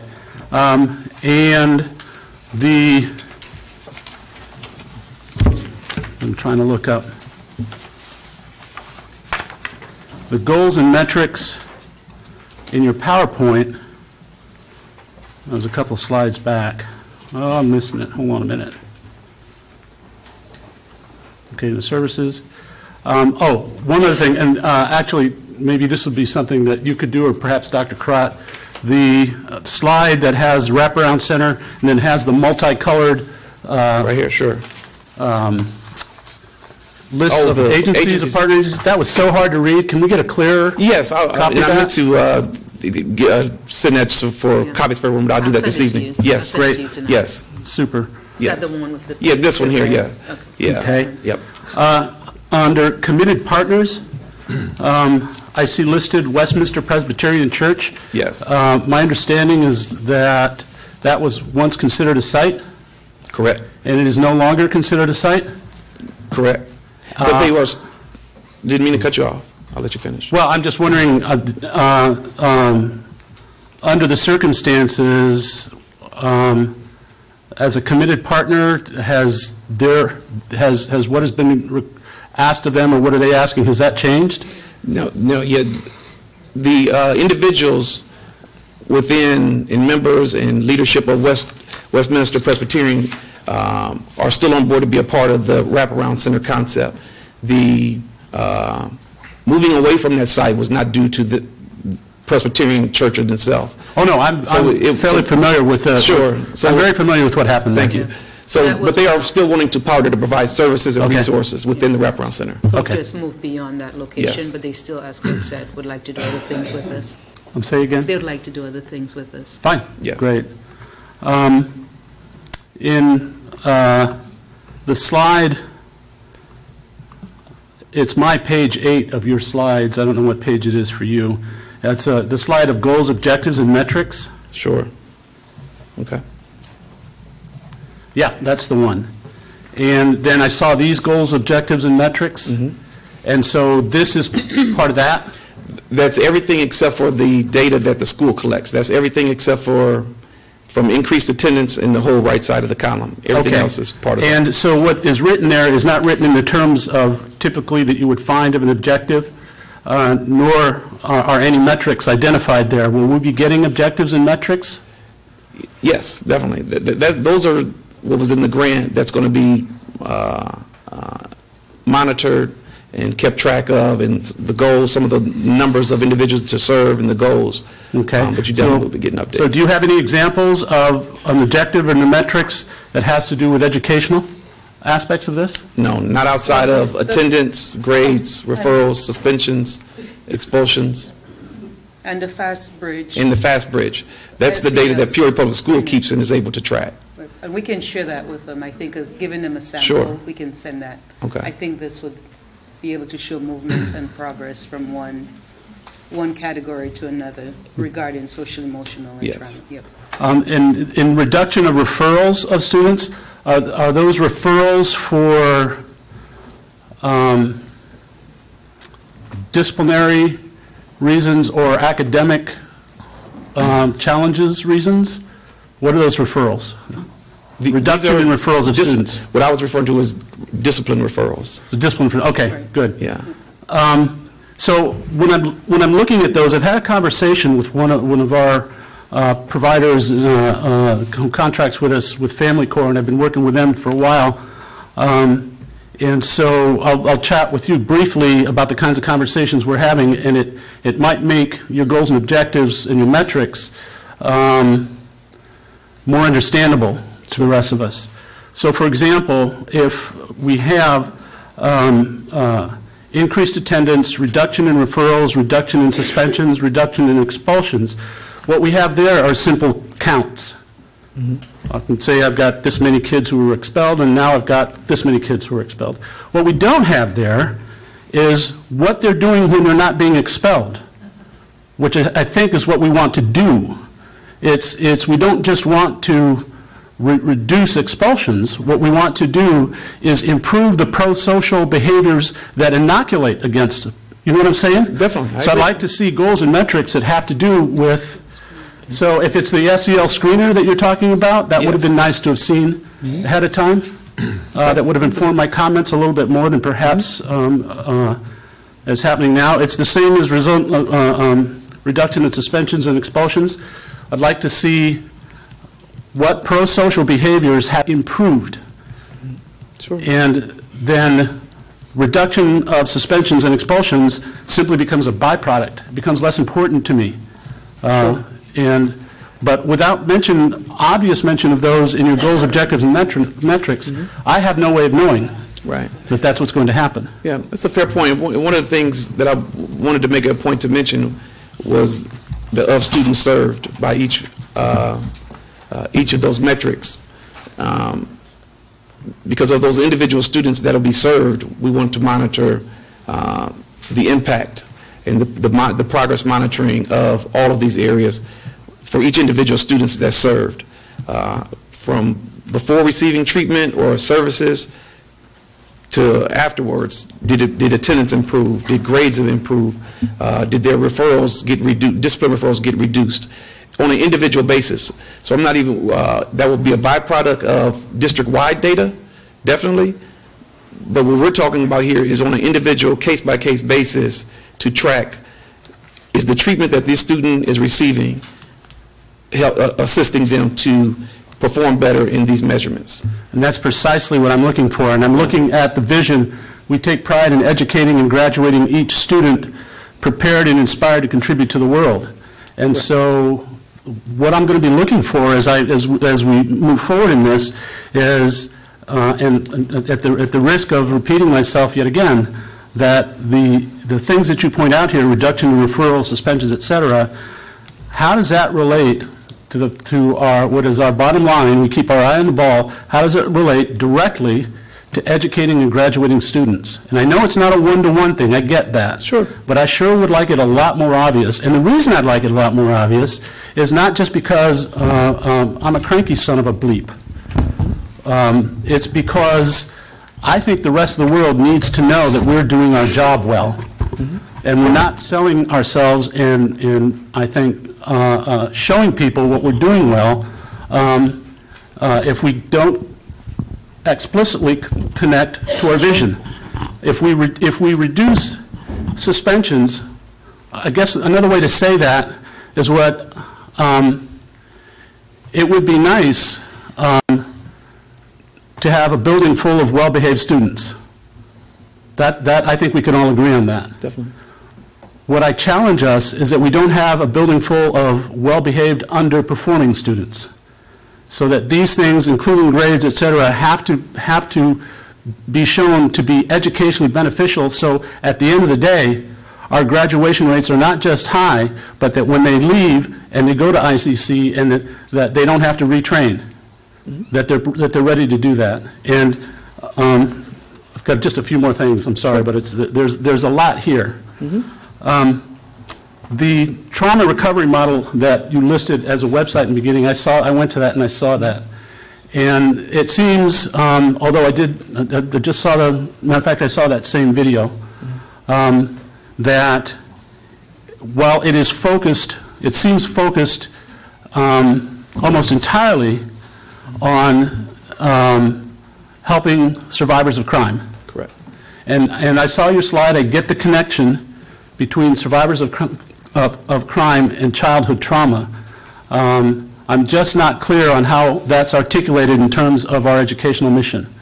I understand how it affects our children, and I've done a little bit of work on that myself, but the clarity in terms of that particular model and how we're going to implement that with educational benefits to our children, to my mind, needs to be made clearer.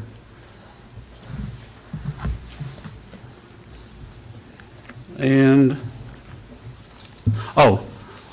do we have an estimate as to how many children this is going to affect when it's put into place?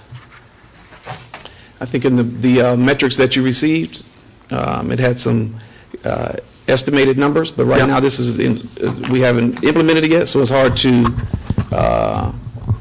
it's hard to estimate other than to give some estimations.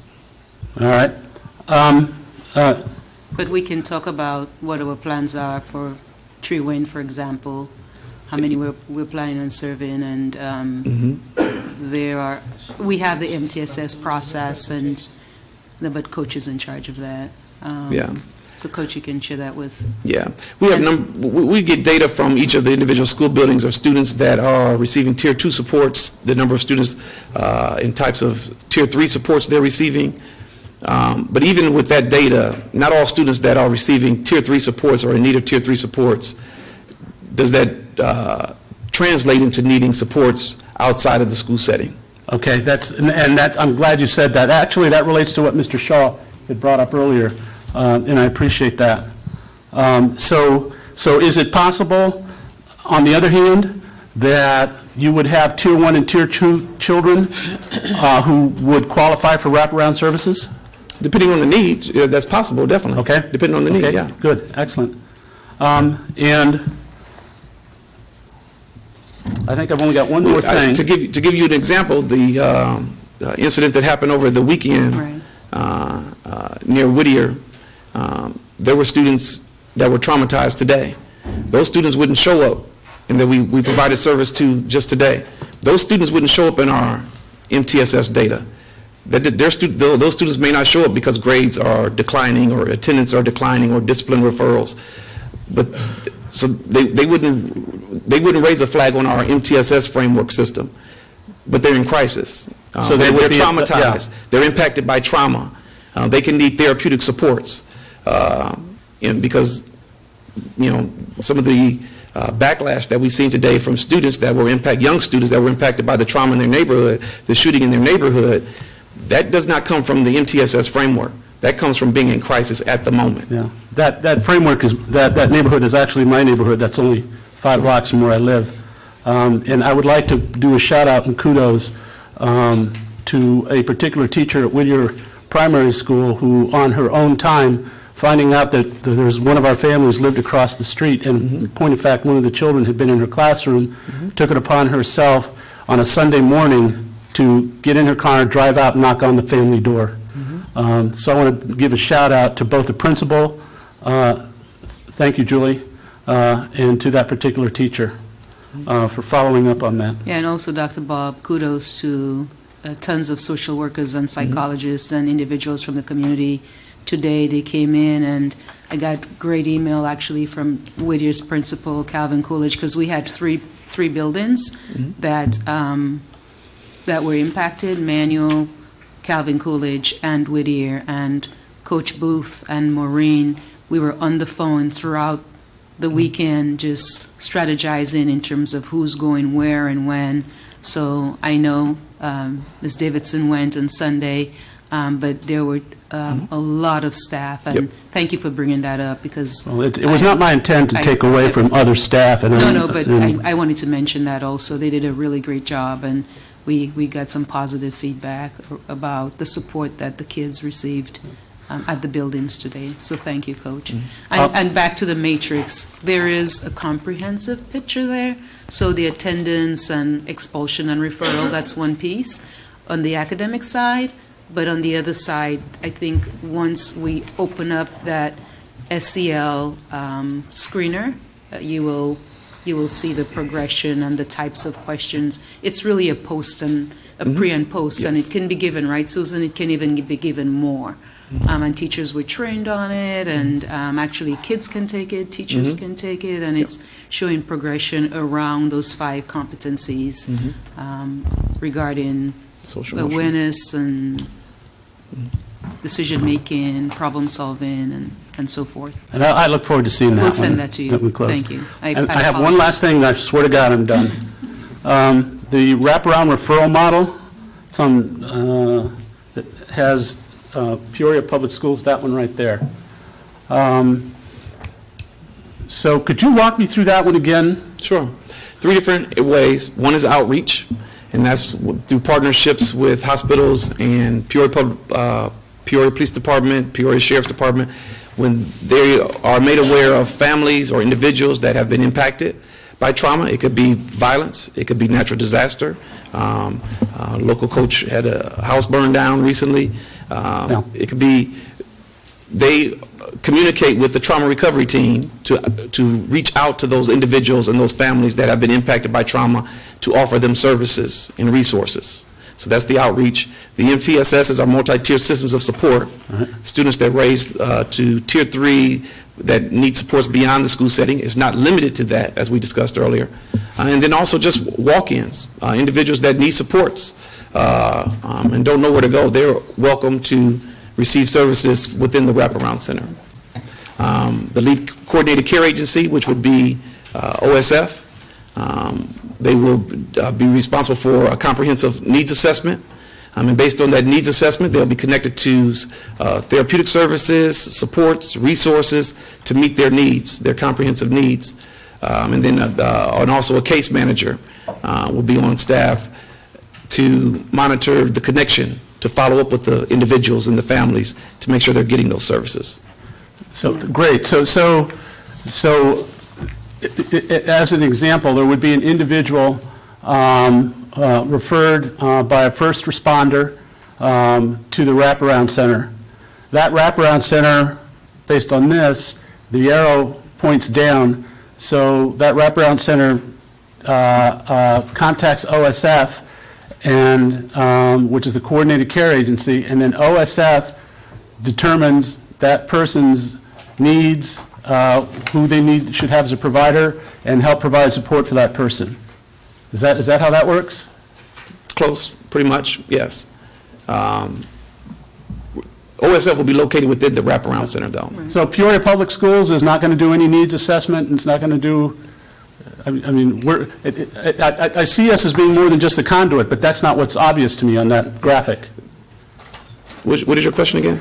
Well, I'm missing something, because it looks like somebody comes to us and then we go to other agencies and let them do the assessment, and then I guess they come back to us? Yes, that's correct. I mean, we can't do it all. Well, no, I'm not saying we should do it all. I'm just trying to clarify, because that's not what that shows. They're located there in our building? They're all part of their, like, they will be located, for example, at Manual and Trewin. So who's they that's going to be located? Like OSF, okay, as Coach mentioned. And so they have these, the trauma center, you saw the video, and we're talking about psychiatrists and, you know, social workers, psychologists, case managers.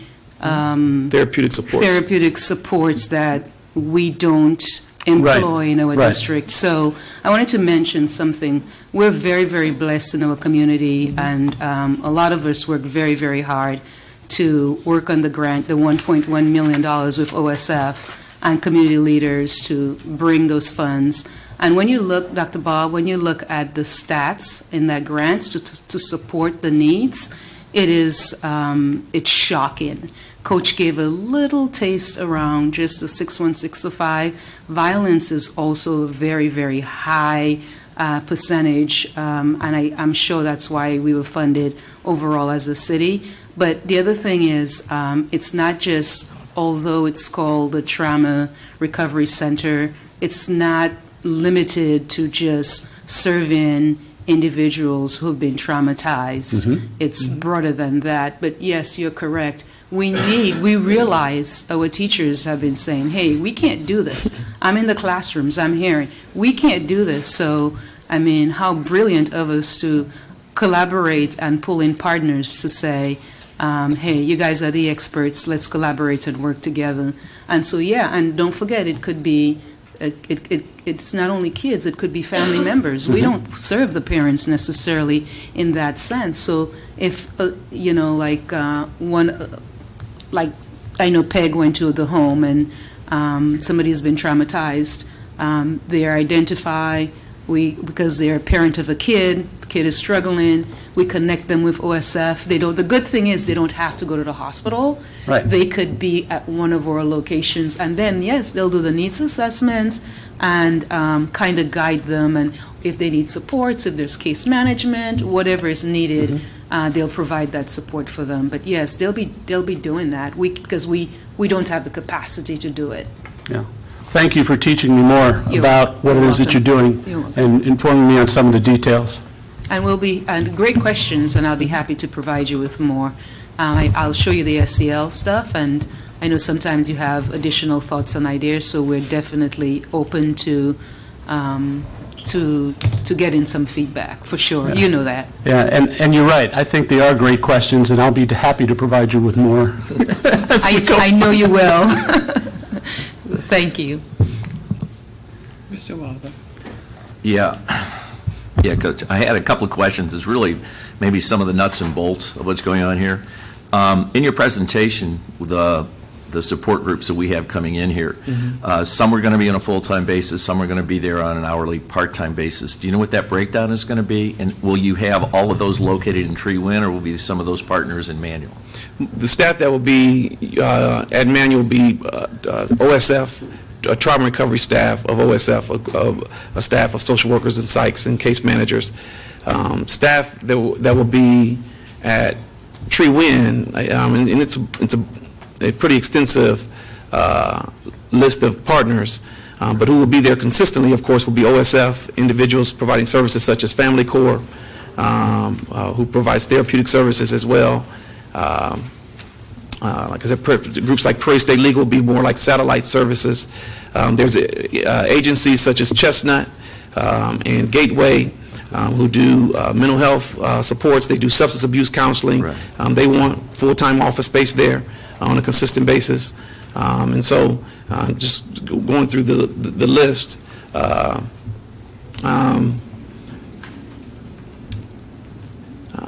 and many of them will be just providing services, and some of them will be providing classes for parenting classes and courses. So that won't be 24/7, but that will be, on a scheduled basis to provide classes. Juvenile probation will utilize office space there. I'll share this quick story of juvenile probation is very interested. I attended a court with a young man a couple weeks ago. And the judge asked the young man, have you been going to, a 12-year-old young man, have you been going to your substance abuse counseling? And he said no. He looked at the mother. He said, have you been going to your parenting classes? And she says no. And she raised her hand and she says, Your Honor, are any of these supports in my neighborhood? And he looked at the pool of probation officers. He said, where do they have to go to receive these classes? And he said, and they said ICC North. And she says, I can't make it there. And the director of juvenile probation says, we want to be a part of that wraparound center. I would love to see a client on a Monday and say you can go down the hall to anger management, or the parent can go down the hall to a parenting class, instead of having them come on a Monday and then send them across town on a Tuesday when they had a tough time getting here the first day of the week. So those type of agencies will provide wraparound services for families on a consistent basis. Yep. So what I've done, board and everybody out, is given staff the authority to experiment and to think outside the box. We realize there's a huge need in our community And a lot of districts are not where we are, and they're watching what we're doing. We're getting calls, and they're monitoring. And what we're willing to do is to experiment and then learn and modify if necessary. So this is new terrain for us. It's exciting, but we're going to be monitoring for glitches and for bugs and to make adjustments, and that happens. Just a couple follow-ups on that, and it deals with this, and maybe it is the nuts and bolts, and partly because I'm on the building committee, so beg my forgiveness for this. Sure. But I've been to Tree Wind and saw where the changes were going to be made, and it seems to me like you're replicating what the therapy is on the second floor, and those places on the first floor where we already have built-in places are now going to be the offices for these people. I guess I don't understand all the reasoning why we couldn't just flip that. And there's a lot of discussions, and I know when we were at the building committee, you asked the question, and Dave Myers was here to also communicate some of the arrangements of the setting.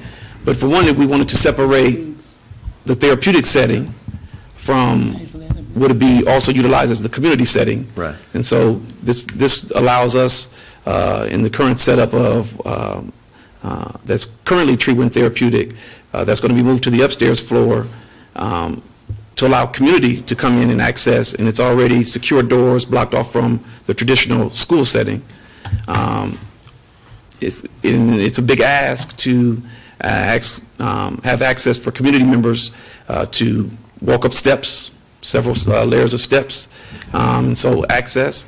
And as I mentioned in the presentation, Tree Wind was at 37% capacity, and so we were able to block off a wing with limited, as Dave Meyer shared with you at the Building and Grounds Committee, with limited construction. He was able to allocate a wing to the Tree Wind Therapeutic Program with just construction of some secure doors.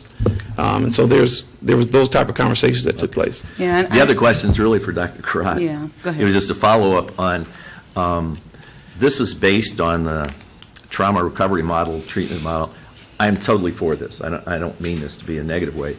But that grant, how long is that grant? At what portion of this is this going to be our ownership, our money and stuff with this? Where does it go from here? Yeah, I mean, we don't have the capacity to, we could not even apply for the grant, number one.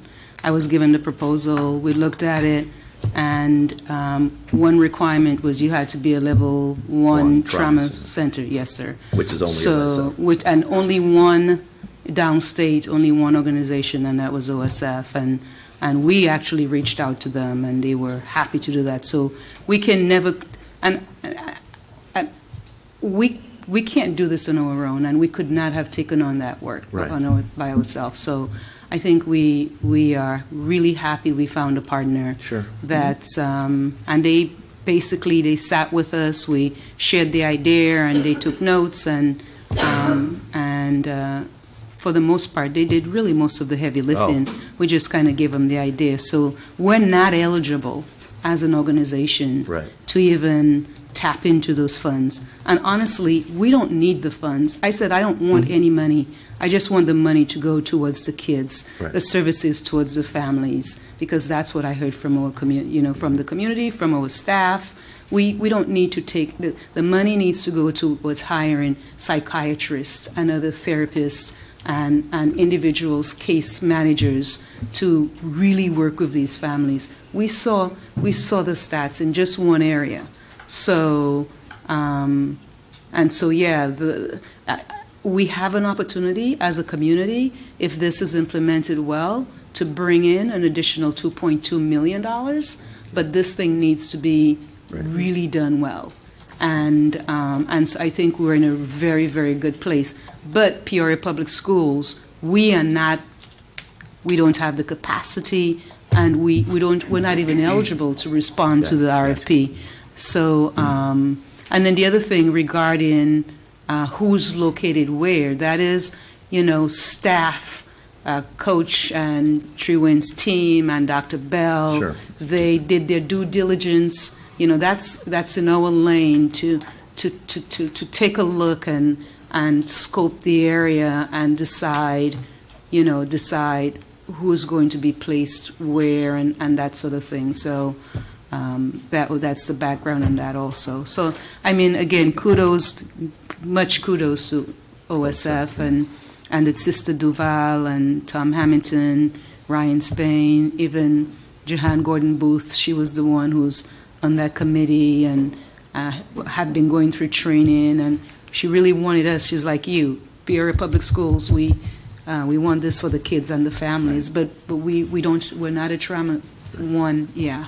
Well, I think the partnership is wonderful because I think what we're trying to do here collaboratively is break the cycle of violence and break what, a lot of school districts can't do because they can't control it by themselves. We can't control that. These are some areas we can't control, but we can help facilitate it. So that partnership I'm excited about. Yeah. So I'm really looking forward to working with this. Right, and it's okay not to control. It's okay to work step by step, side by side. We don't have to lead all the time. Well, you have something, Ms. Jackson? Oh, go ahead. No, some years ago when we partnered with Methodist and we had the in-school health centers, some of the same kinds of concerns and questions came up in measurements and that. But I happen to know that a number of families who weren't able to have their kids' immunization done were able to take advantage of those services that were right in their neighborhoods, in their neighborhood schools. And those were adults and families, particularly at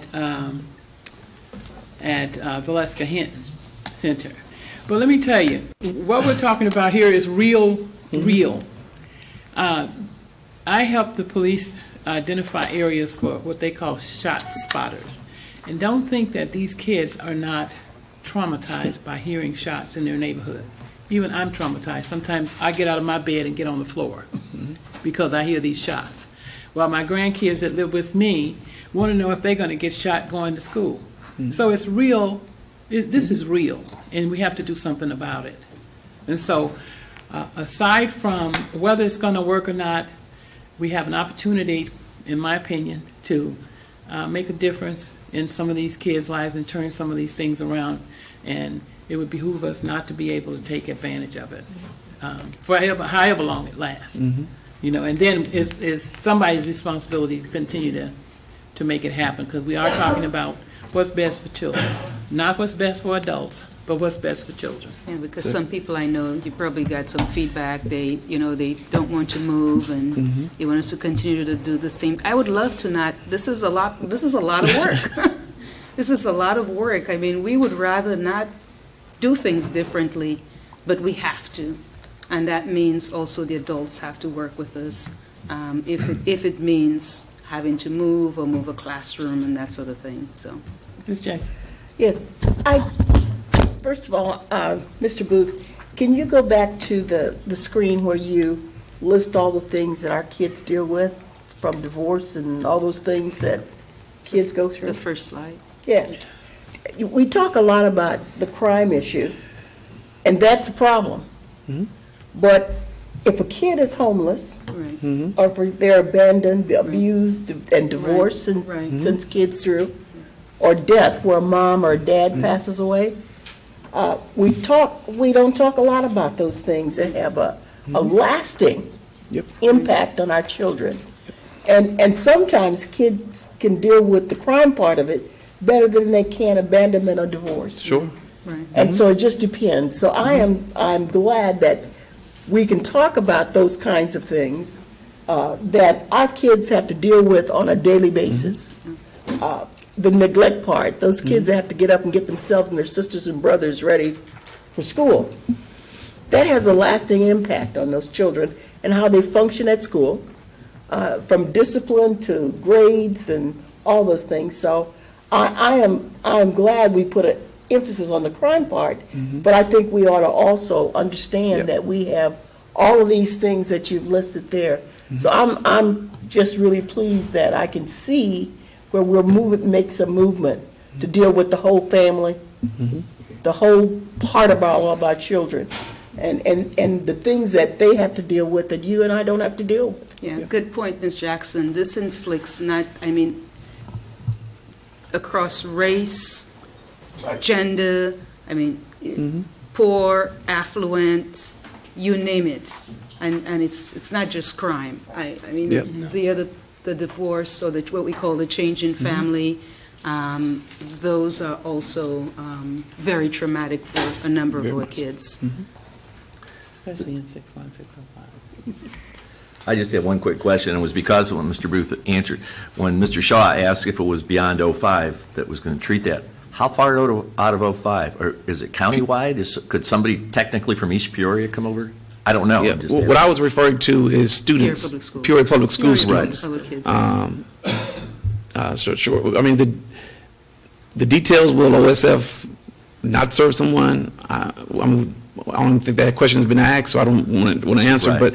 But my response was referring to Peoria Public School students in need of supports. Right. We will make sure that they are able to, no matter where they live, are able to access those supports. And the grant of OSF was written specifically for Peoria Public Schools with a concentration on 61605 because that's the stats that we used. Okay. But yes, I mean, from our 27 buildings, any kid from, and depending on how long, they could just need 1 hour, they may need 1 semester, 1 week, and those are the details that Coach and his team will be putting together. I guess the reason I asked is a little bit selfish. I substitute teach at Peoria Heights, Pleasant Valley, and Dunlap, which were a cross-section there. But I was in an early childhood class, and I had a 4-year-old who was really acting up, and the teacher told me that his father had been shot down in an apartment complex. Now, they're not in Peoria, but he was acting up. It's the very thing you're talking about. It's a trauma that, Mrs. Ross was talking about. Kids going to school that hear gunshots, or in this case, he witnessed this happening, had an effect on him, had a direct impact. I saw it in week to week and what it did to him. That's the only reason I asked if it was outside of this one. But I understand if that's the boundaries of the grant, I understand that. Yeah. As Coach said, all districts are struggling with it, and what we want to do is do something about it, take a proactive move, and that's an attempt. Any other questions of Mr. Booth? Thank you, Mr. Booth. Thank you. Ms. Andrews.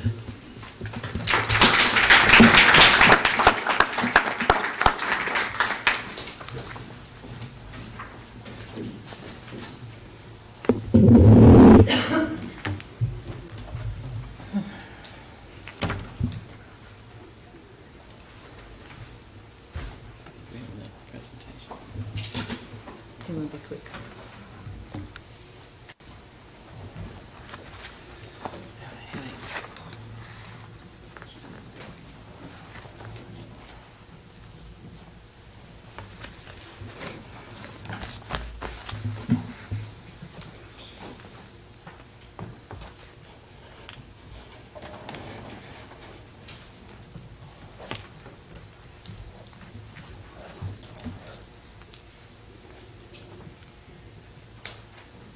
As Chris is doing that, this is his last board meeting.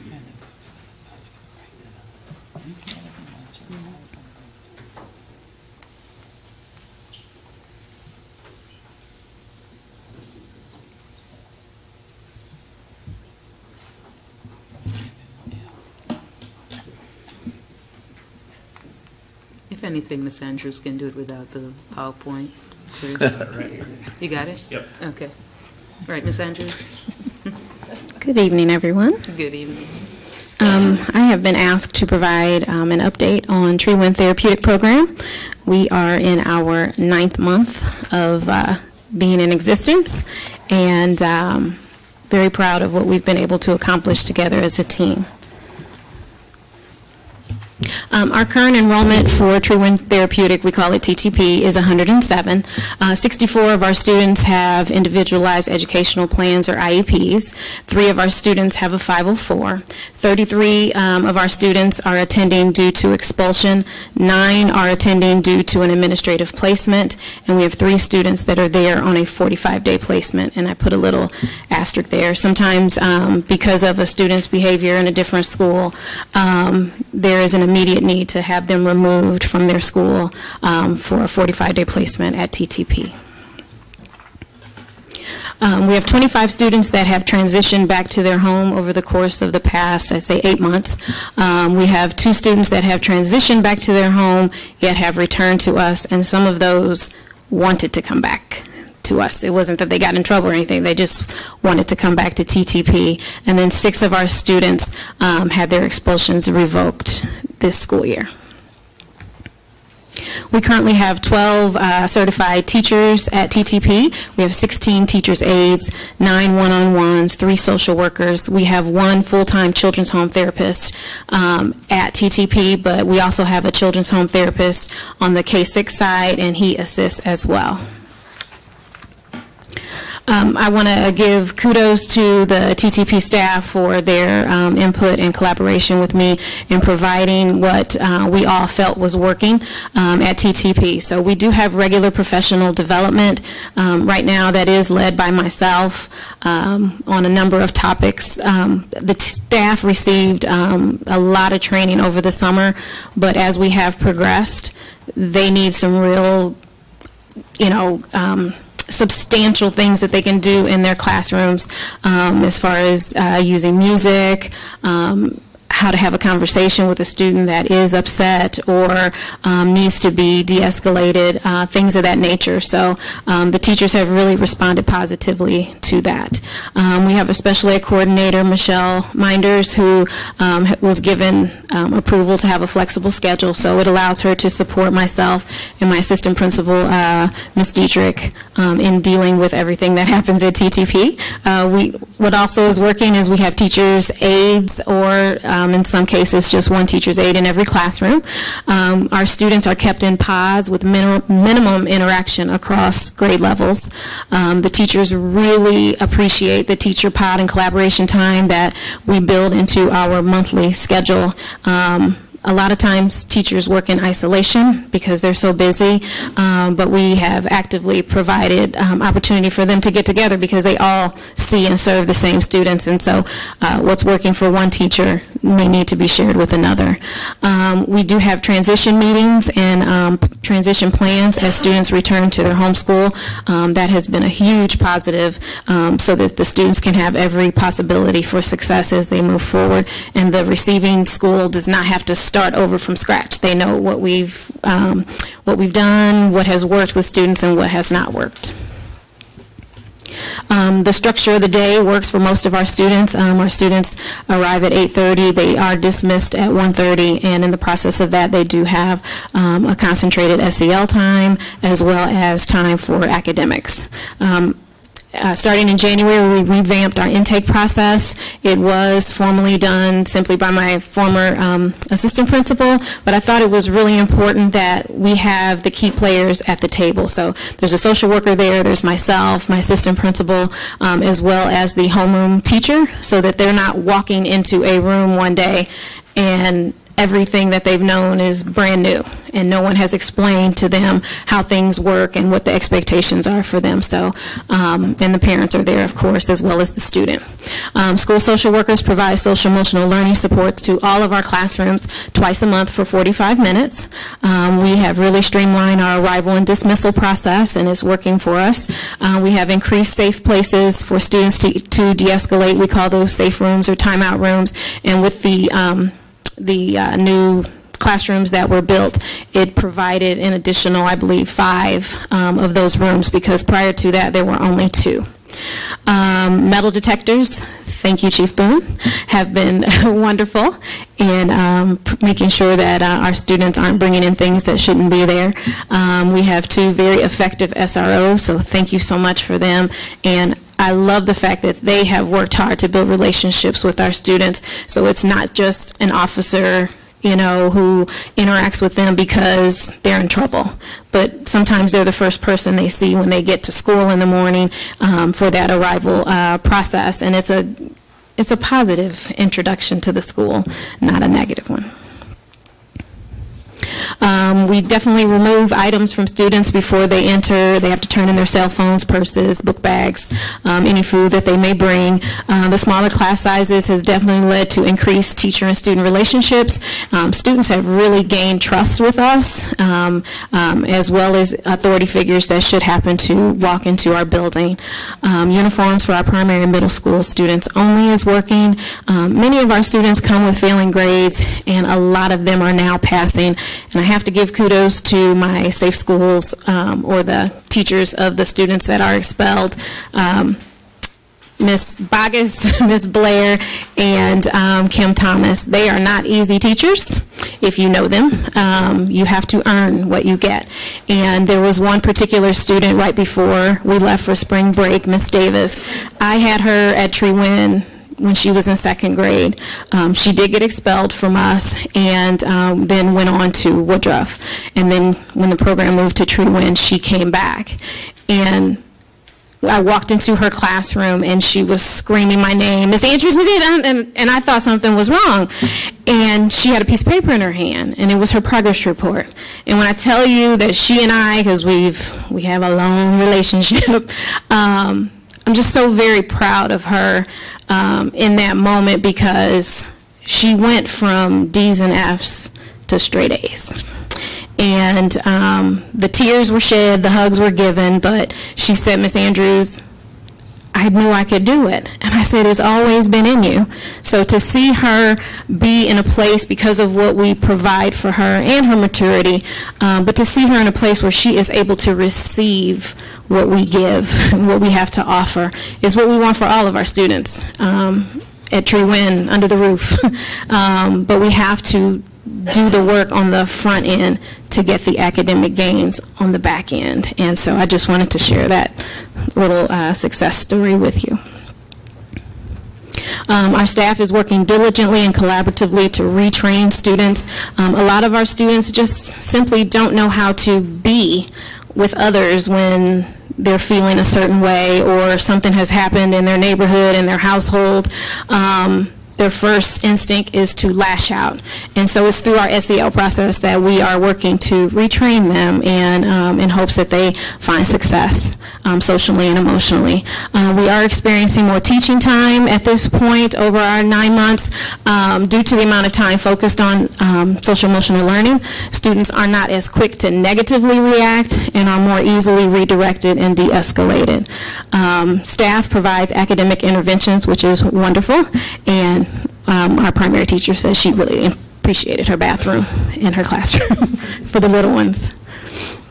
Current services for our students are, we have 3 school social workers. They do provide social emotional learning supports to all classrooms and students. We have continued crisis intervention.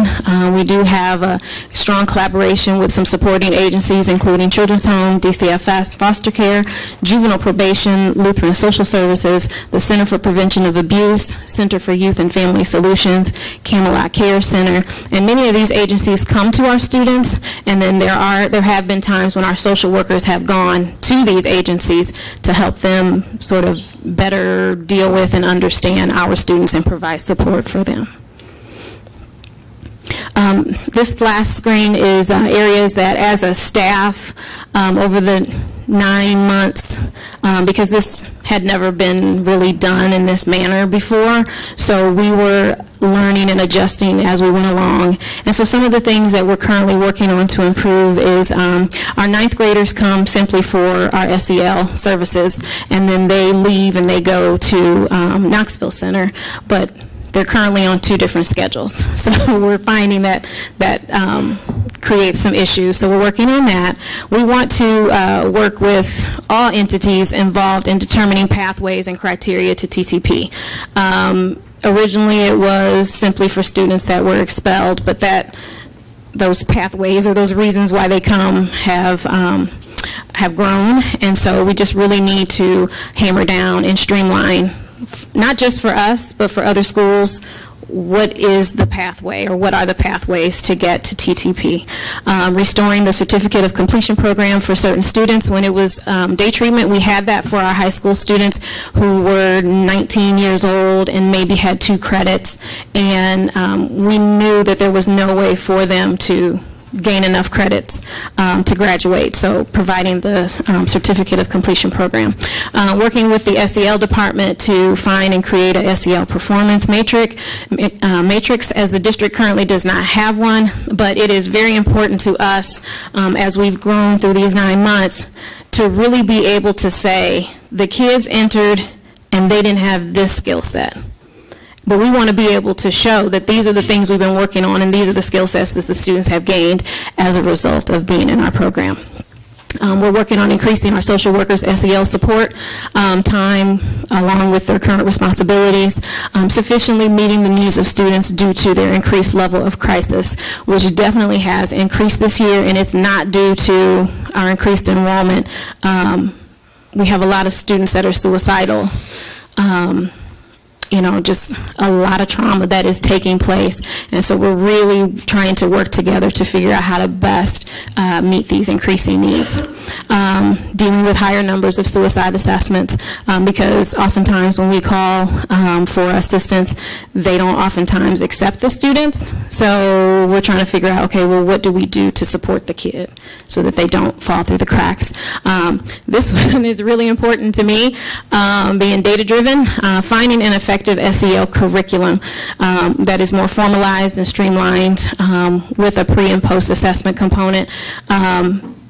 Because the teachers, the staff did participate in training. At that point, we felt like this was going to be, just providing the SEL time and lessons was going to be it. But we need something to say, this is how they came in and this is how they left. And so that's all students are getting a very similar SEL experience.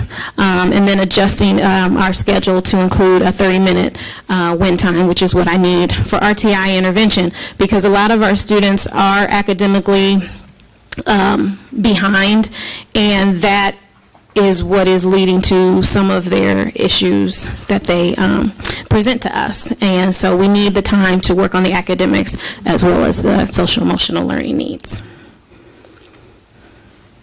Do you have any questions? I do have one. Yes. The SEL measurements, would that all come through, that would be done through the FCL department, right? Which the matrix and the performance. The performance measurements. Mr. Booth, would you be using one document, one process for SEL measurements?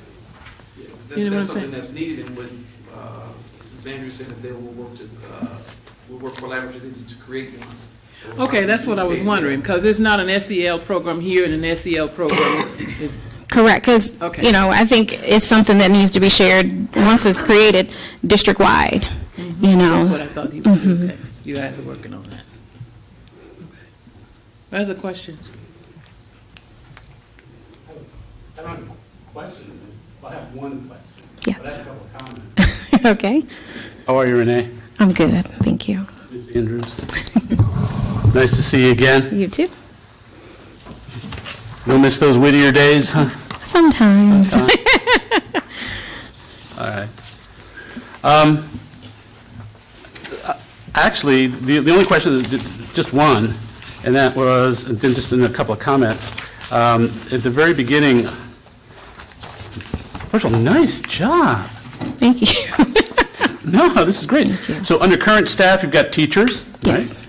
And teacher aides. Yes. One in every classroom, no? At least one. Nice, okay. You've got a lot of one-on-ones, but that's because I know that that's necessary, yeah. And 3 social workers, and a therapist, and a partridge in a pear tree. Yes. You've got, is there anybody from Elite working with you? No. Okay, let's go to, if I may, just step by step there, and we'll start all the way at this last slide of yours. And thank you, Mrs. Ross, for bringing up the performance matrix, because that performance matrix, as you mentioned, is outcome-based, and finding an effective SEL curriculum. Those are the kinds of things that I was talking about earlier on when I was making comments about the wraparound, is that these are the kinds of things that will allow us to identify competencies that are aligned with standards, and then to assess and evaluate those in ways that we can show growth. Right. And if we're doing that, then our children will be doing pro-social things and not mischievous things. So I commend you. So my comment on that slide is that I commend you for seeing those, and I think you articulated them quite well. I really like the model, what's working, what's not working. No, you're honest, yes. And you're transparent, and loving that. I want to commend you on the regular professional development, the teacher pod collaboration time that you talked about, so that we can, one of the things that we know is that as we empower one another and we put our brains together, we're better than we are just by ourselves. Thank you so much for pointing out the effect of SROs. Shout out to Chief. We were having a conversation earlier, and one of the things that we know, and one of the things you're kind of crystal ball gazing on this one, is that while there's not a ton of literature on SROs, there is some, and while some of it is inconsistent, there's a pretty solid body that says if you have well-trained SROs who become a part of your school culture, then what begins happening is exactly what you said, is that students begin to see folks who prior to this would have been their enemy, would have been an officer, would have been somebody in authority, and kids, particularly because of their trauma-related background, would react just immediately to that. And you said the key word, that doesn't happen, and children in trauma get better, and they get better because they have what? They have relationships. Oh, see?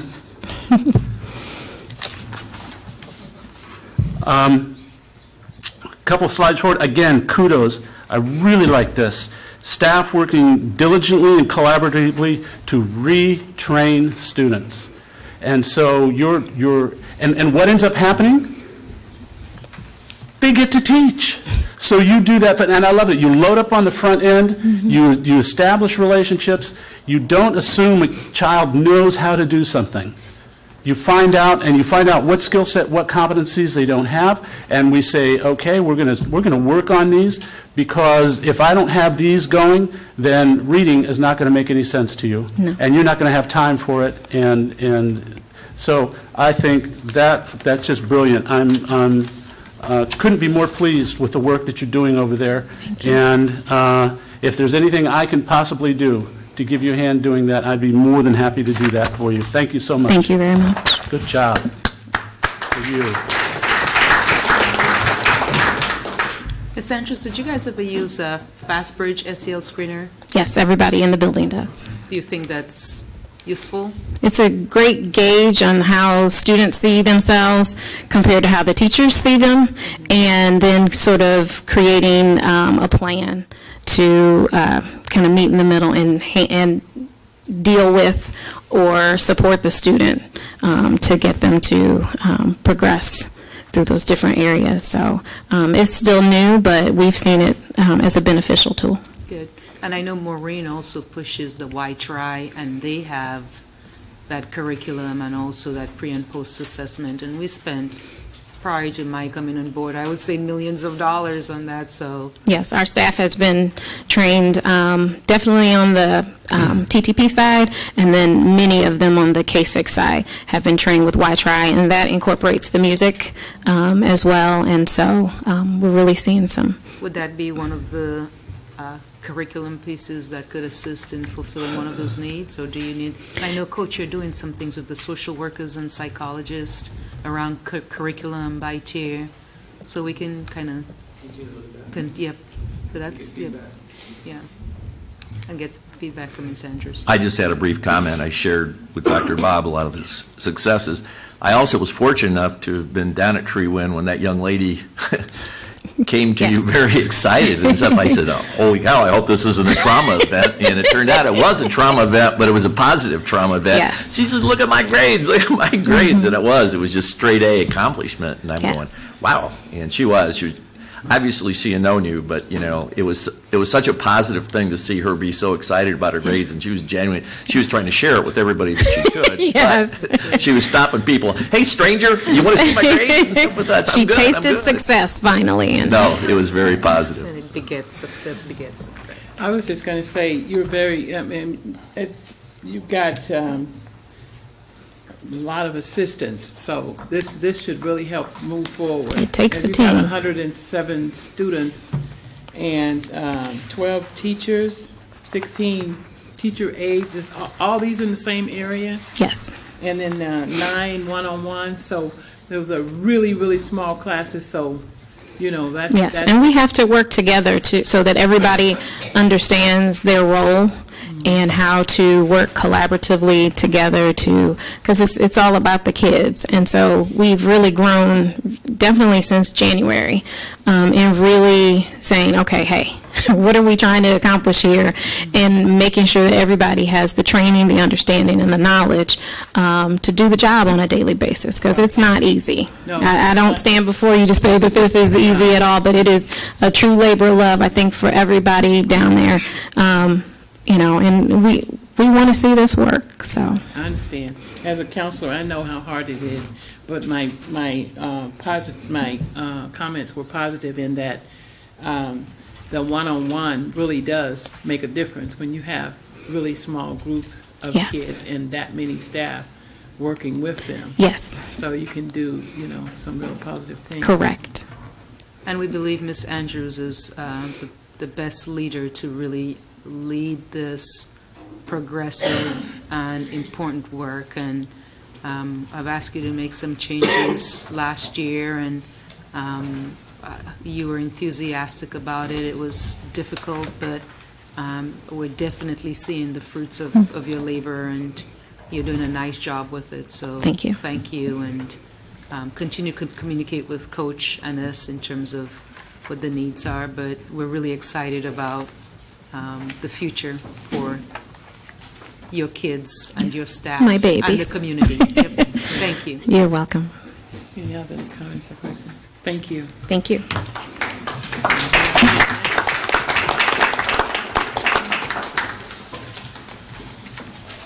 Okay. We have another presentation, do we? Yeah, we sure do. Crisis Go. Those should be short, though, and then boundary waiver. That should be a short one. Okay. What's the next one? Crisis Go, Miss Marlin and Chief Boone. Okay. Crisis Go, Ms. Marlin, Chief Boone. It's a safety presentation. The safety presentation.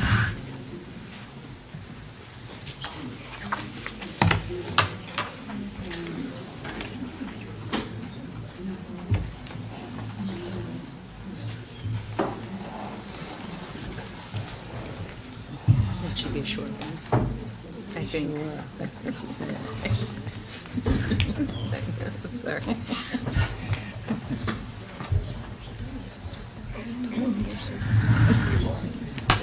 Not, no,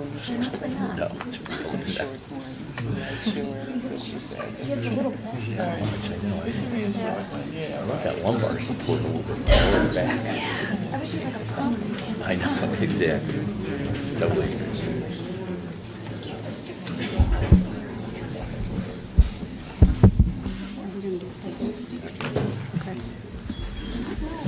Are we ready?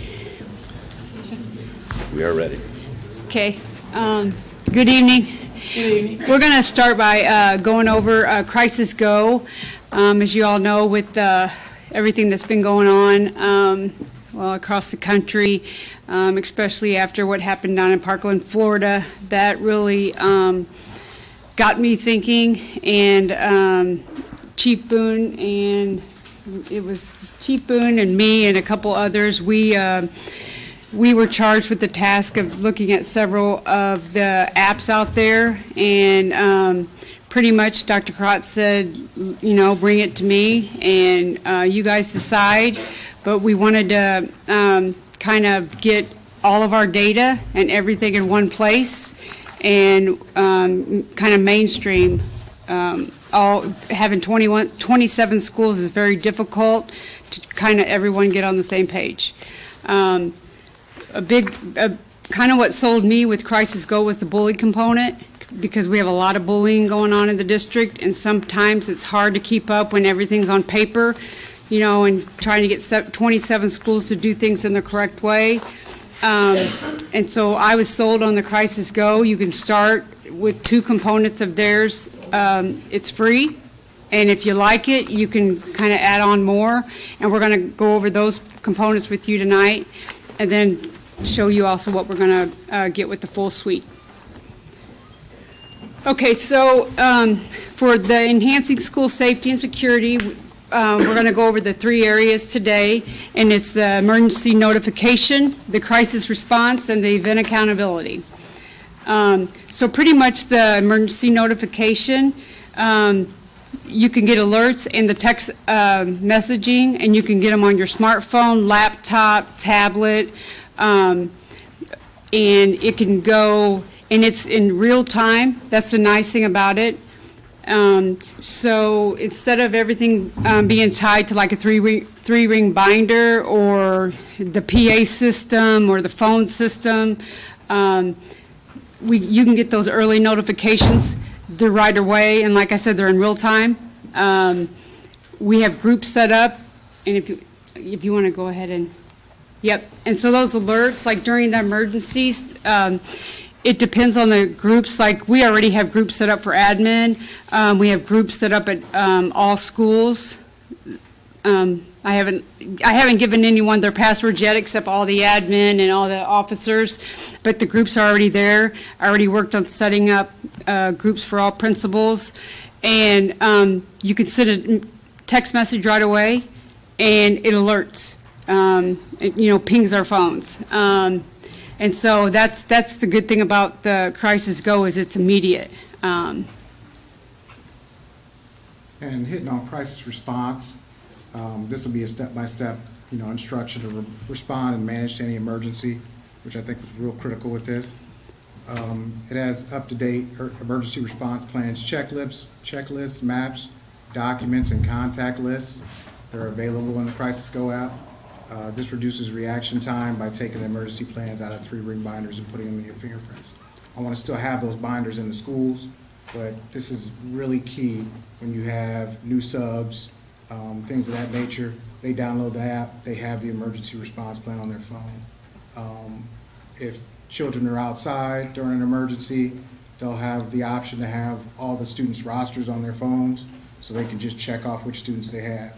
In the case of an emergency, it's not going to be a perfect science. If there's any issue that a teacher has to take extra students into the classroom that's not on their roll, they can check that off on their phone, which will show another teacher, will show that those two students are accounted for in another classroom. So it'll balance out the role.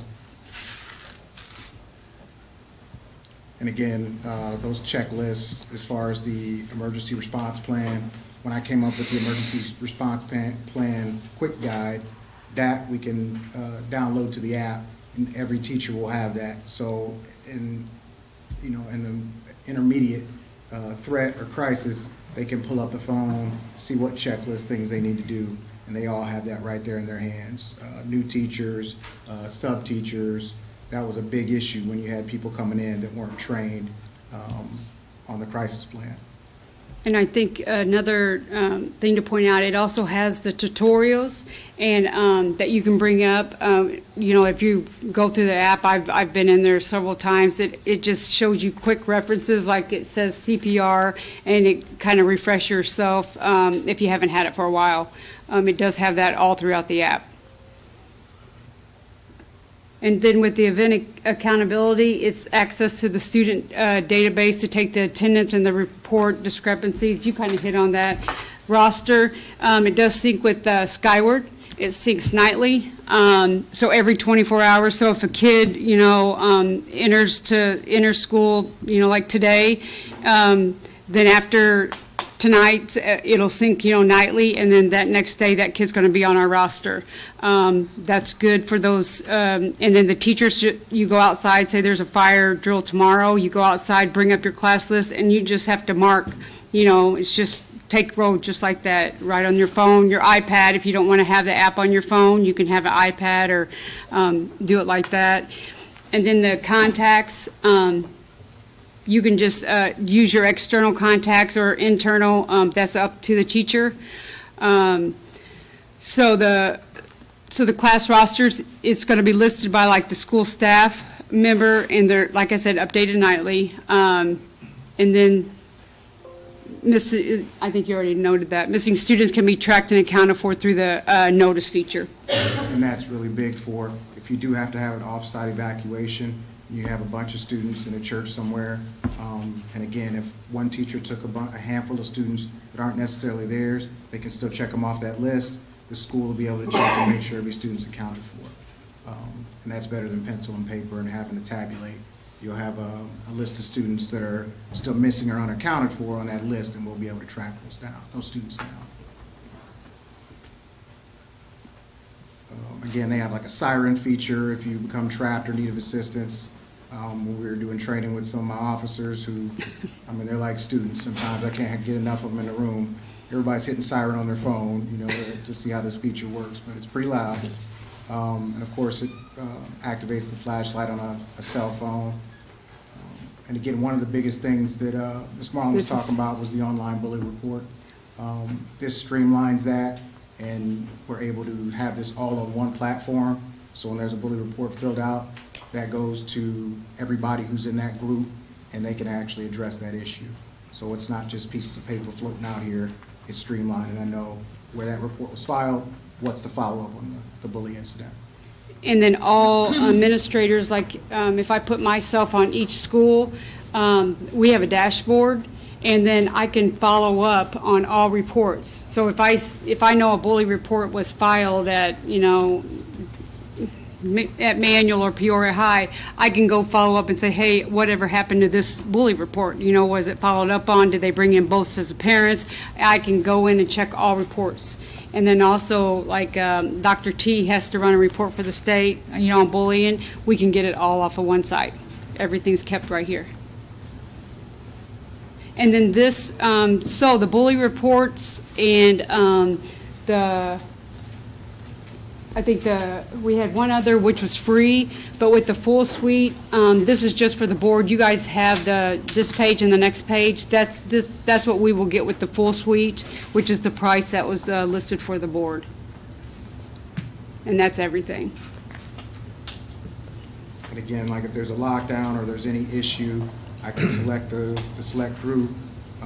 What I would do with my officers is I can always just hit on there's a lockdown at such and such school. That pings all of their phones at once, so that everybody's on the same system. You don't have to text and do things like that, separated. So we will have maps and documents in for all 27 buildings that they can bring up. That's our buildings.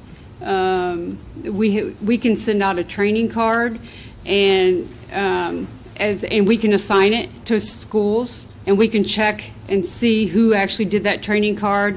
We can do trainings that way. There's all kinds of stuff that we can do all as a part of training within the app. And that's it. Any questions? I wanted to thank Ms. Marlin and Chief Boone. There was actually another company we also looked at, Naviance, I believe. Navigate, yeah. Navigate. And but they were much, much, much higher. They did do the due diligence, and then they came back with Crisis Go, and I was actually very pleased with the suites, and obviously the price, significantly less than the other company. So thank you to both of you. Couple of questions. When you talk about students being downloaded onto the phones of teachers, is that teacher's phone, is that their personal phone that they can, you know, do this roster on? Yes. Yeah, their personal phone or tablet. It's just like they have Skyward now. You can have a Skyward app. I have a Skyward app on my phone, and the teachers have Skyward app access on their phone. Right. What about, you said subs and that.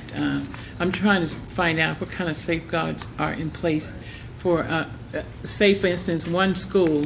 Will every teacher have every student?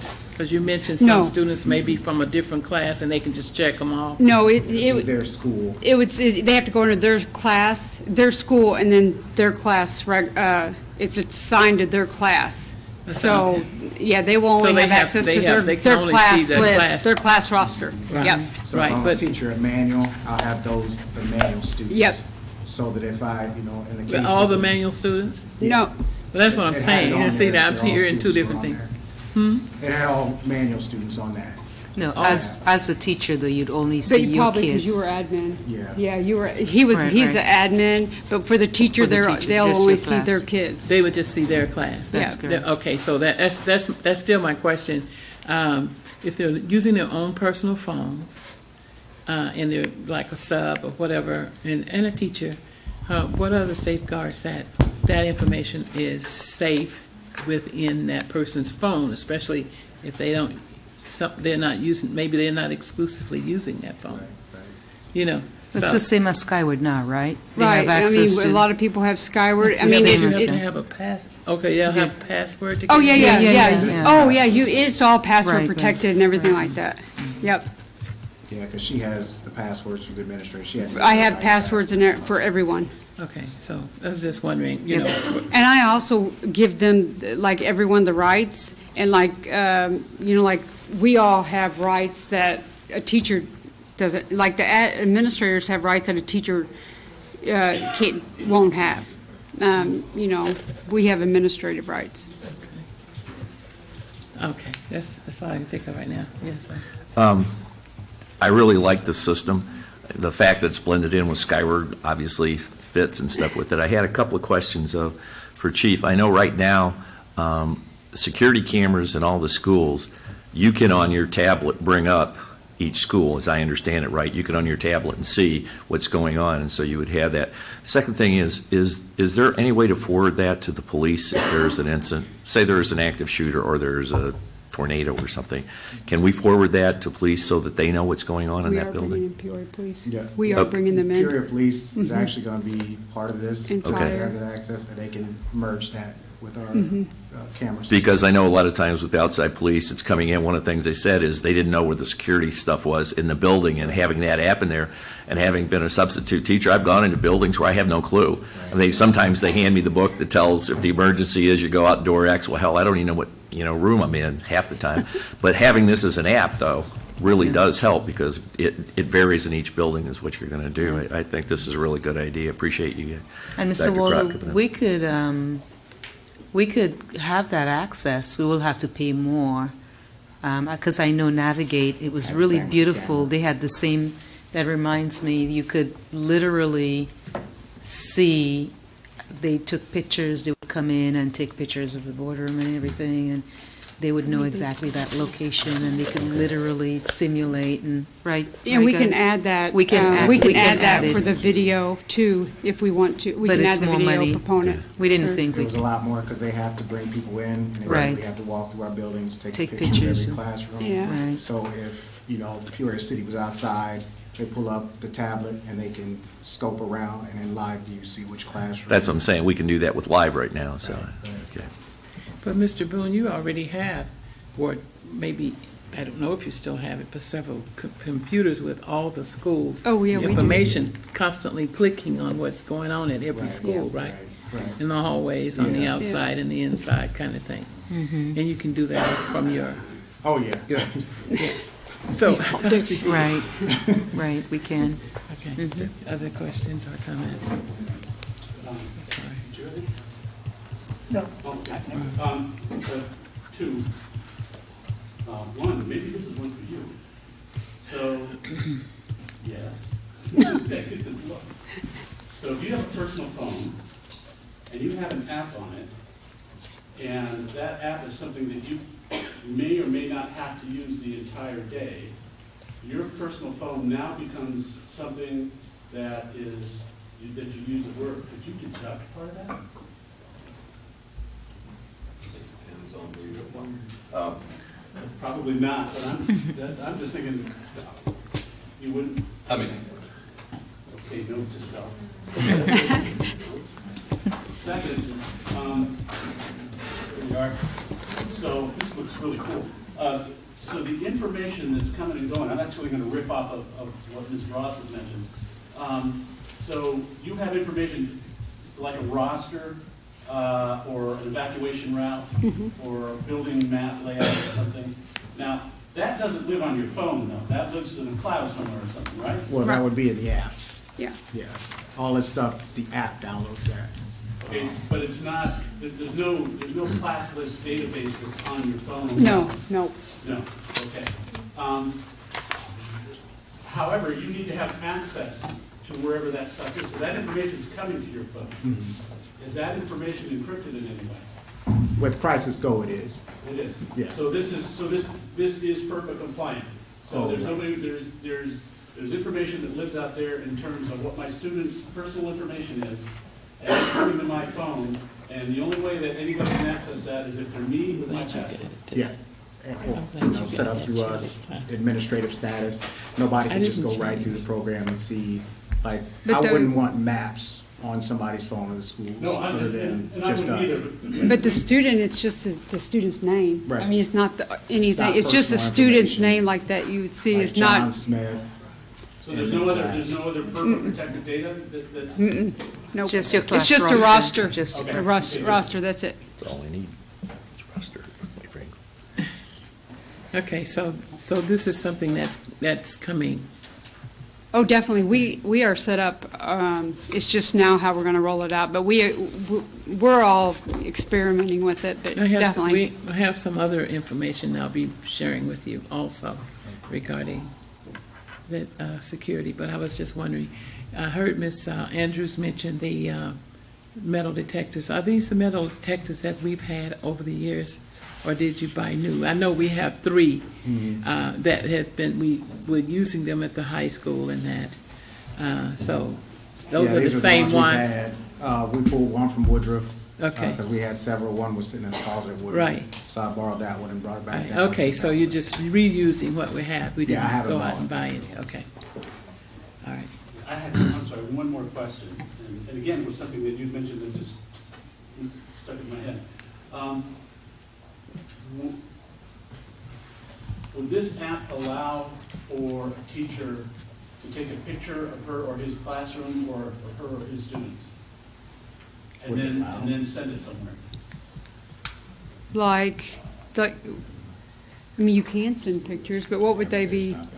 I don't know, but I guess the question is that you have a smartphone with the capability to communicate with a database somewhere, and we also have rules and regulations on images of our students. It would still all, it would all fall under the same So we'll get that regulation. covered too. Mhm. Okay. Yep. That's all I want to know. Ms. Jackson, did you have anything? No. Anybody else? Did you have anything? Okay, thank you. I thought Teshi would, yes. I've been biting myself. I'm just trying to stay out of It's a simple. You hear what I'm saying? Technical things I want to ask. Safety app. Mr. Shaw didn't talk, he didn't talk. I said, well, I'm not as smart as he is technically, I will say. Did you find how many districts had crisis go? How many? Okay, over 10,000 schools are using Crisis Go. Just FYI. 10,000 schools. If I was a teacher and you wanted me to use my phone, I'd want you to pay me. You don't have Boundary. You don't have to use your phone then. Boundary recommendations. Good evening.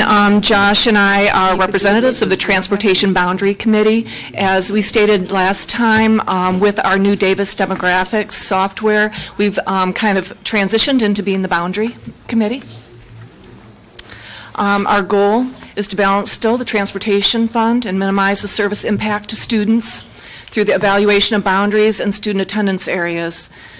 We want to make operational changes that can help to eliminate the $1.4 million transportation deficit.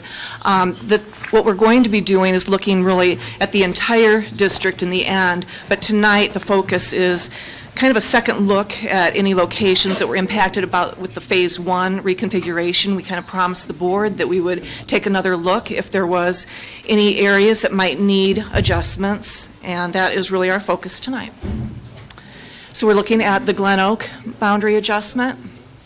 What we've known over the last really year or two that there's just been this ongoing discussion and concerns about the capacity at Glen Oak. And as administrators, we had done walkthroughs, and we tried to rearrange the building the best we could to use the space that we did have, maximize its efficient use. But at the same time, we know that we've had teachers, staff, parent concerns over the level of enrollment. We've got a really tightly packed area around that building, so that has been the struggle. We felt like all the students in that area really are right around there, and how do we come up with a way to adjust that? And I think Davis Demographics has been really, really helpful, being able to use that software to really zero in on what would be the best way to reconfigure that area. And Josh is going to talk about the map on the next slide here, and what we did, what areas we looked at, and why we went with the area we did. All right, good evening. The map here looks like Nevada backwards, is basically Glen Oaks attendance area. So we looked at the attendance area, and really Glen Oaks attendance area from the realignment, we utilized some of the main roads. So it's bounded, or the boundaries are Knoxville to the west, which would be the left side of the map. On the south there, it's the boundary is Glen Oak Avenue, and then the boundary on the east side is going to be Prospect. So these seem like very logical boundaries for the school, so that if we start dipping into these areas, we're really moving students from Glen Oak pretty far away to attend another school. But if you notice on the north there, you'll see that that boundary kind of bisects a neighborhood there. So we had a situation in which you could be attending Glen Oak, but your next door neighbor may be attending Hines. So this area really kind of stuck out as an area to look at. So it seemed very logical to move that boundary, or look at moving that boundary south. And then the next main road there would be McClure.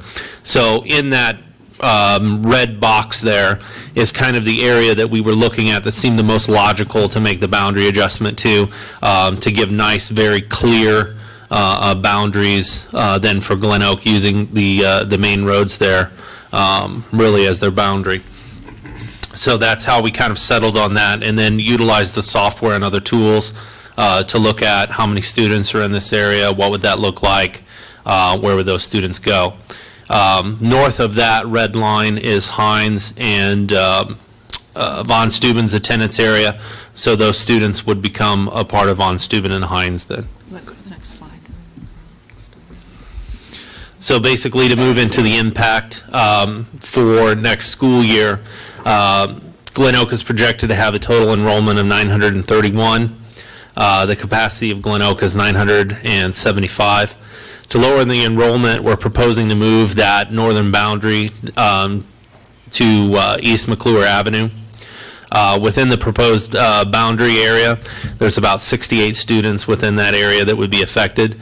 And then again, those students would attend Hines Primary School or Von Steuben Middle School.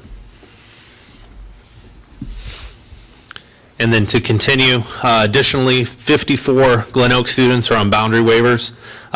Those boundary waiver students that are boundary waivering into Glen Oak would then return to their home school for the next school year.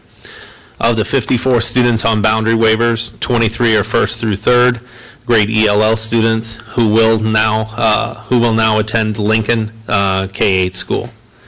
Approval of the proposed boundary adjustment will provide sufficient time for communication with all the parents, guardians of the impacted students, including Spanish versions of letters where appropriate. Okay, next we'll go ahead and look at the impact on the schools that are involved in this. First, Hines with a capacity of 595. We start with the 423 that we're projecting for the enrollment for the FY19 year, and then adjusted that between the boundary area and also because of the boundary waivers. And in this case, there wouldn't be any going there because of boundary waivers. It would just simply be because of the boundary adjustment. And that is a change of 37 students, bringing us to 460. Okay, then let's look at Glen Oak. And first you start with 931 projected for the FY19 year, and then subtract because of the boundary adjustment, and then also subtract because of changing out the boundary waivers and disallowing those. That is a change of 92 students, a decrease, bringing us down to 839 students. And then for Von Steuben, capacity of 550. So we were starting with 267 students at that building, and then adding in because of the boundary adjustment, and then the boundary waivers, returning to that school. That is an addition of 27 students, or 294 total students. And then taking a look at Lincoln K-8, capacity 1,080, and we're starting with 781 students.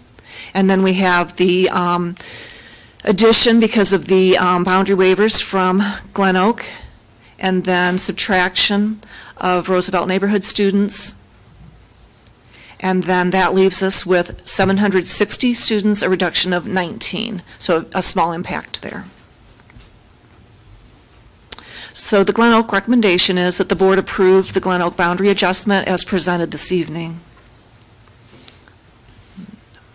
Our next steps are to continue to use the data from Davis Demographics to analyze boundaries and program placements as it impacts the tier gaps. And there we're talking about the transportation tier gap. Boundary recommendations will continue to be developed and presented to the board as we move through the different neighborhoods. Regionalizing services and programs to decrease route times will be an important part of our focus. What we're kind of looking at is probably a far north area, a midtown area, and a southern area as far as, for example, for special ed services, so students don't have to be on buses as long. We're trying to get everything into a region for services such as that, for example. Public notices and/or public forums would follow to inform the community. And we would reconvene the start time committee once we can make significant progress in this area. It's important to make progress because of those gaps that we have right now, and that's, I think, on our following slide there. Because of the gap that we're required to have right now, the 60 minutes, that really limits us on other programs and other things that we want to do, so we're trying to decrease that. So how do we get over the rock but yet support our vision? And I think mainly it's reducing those unnecessary out-of-area transports that Josh has been communicating to us over this time.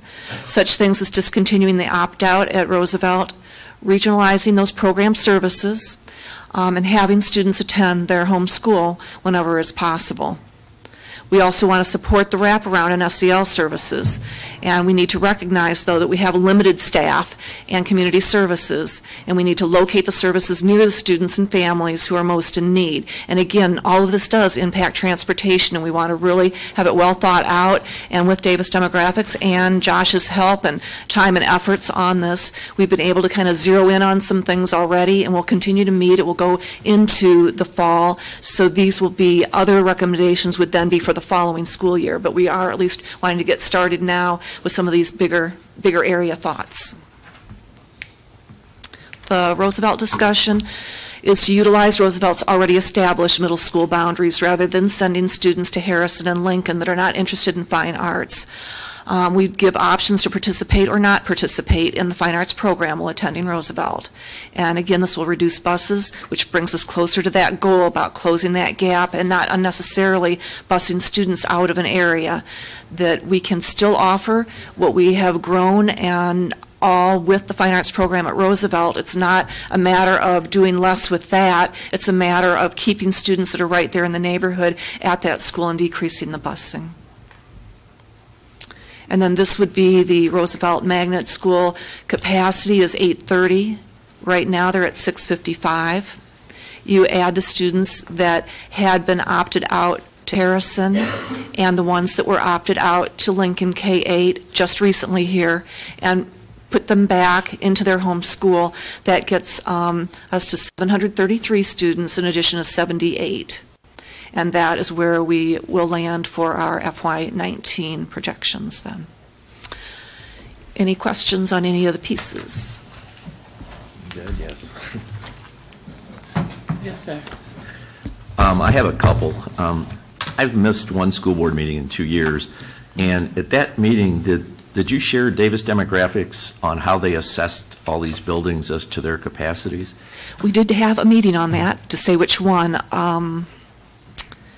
We did, because we kind of shared how Davis Demographics worked and everything. He was there too. Were you at that meeting where he presented? Yeah, part of it, but I haven't seen the results.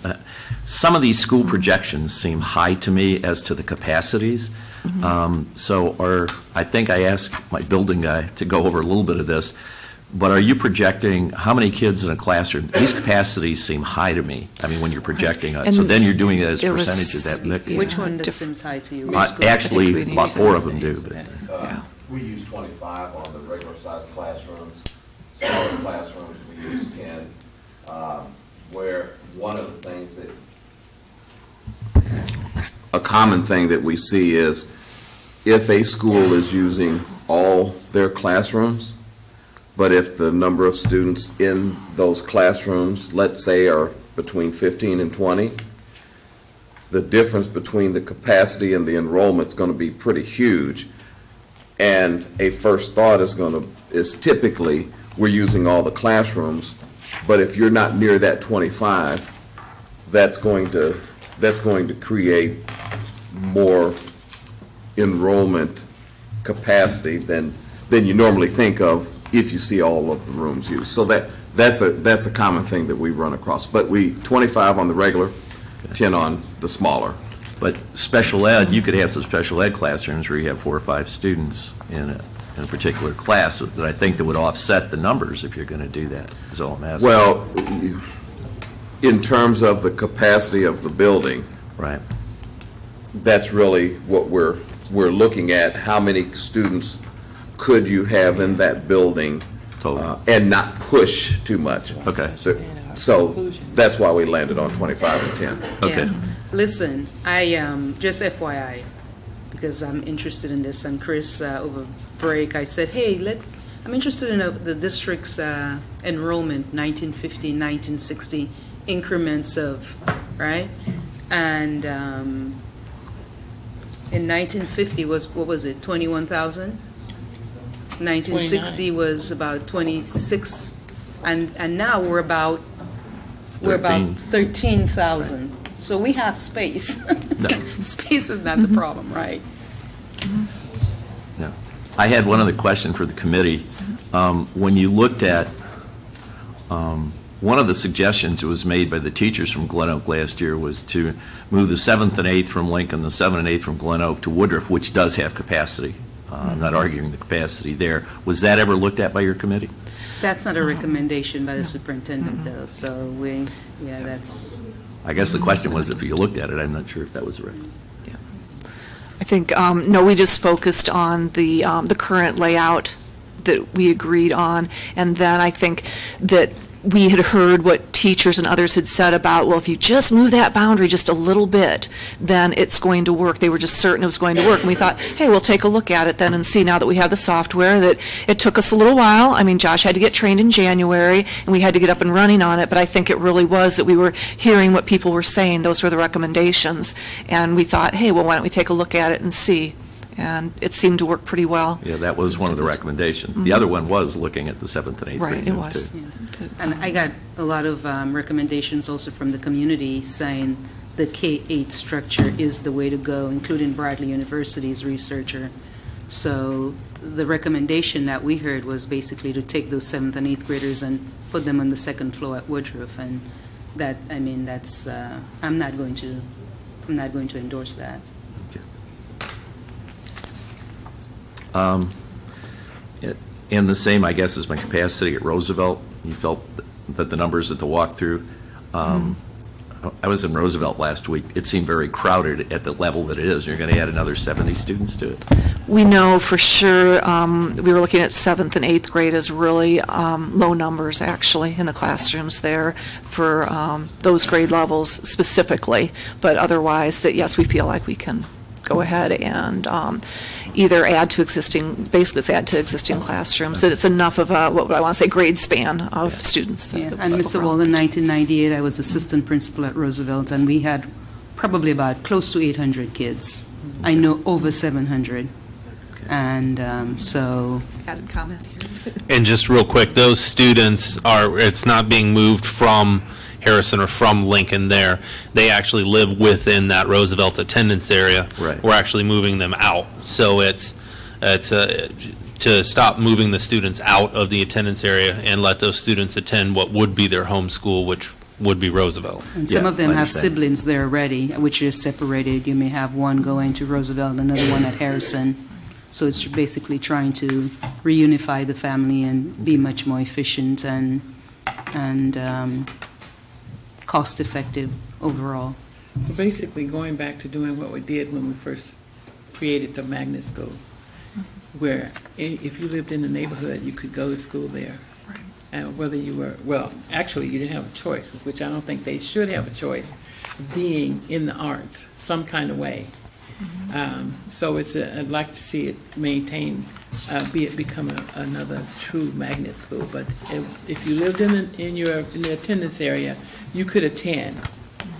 You know, whether you auditioned or passed or not, you could attend. So we're just really going back to the way it was before. And I'd like I say, I'd like to make sure that we keep the arts there and keep the focus on that, because I do think the magnet really, you know, does help the curriculum or help achievement. Yep. So there are 3 administrators at Roosevelt right now. So if you divided, every administrator would be in charge of less than 200 kids. It's a good deal. I was a principal and I had about 350 or more by myself as a singleton.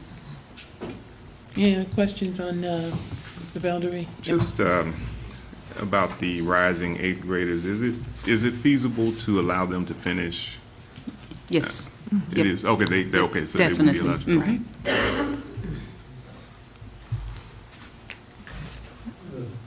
A couple of questions. But I'd like to preface my questions with a process comment. And that is, in the process comment is a counselor's way.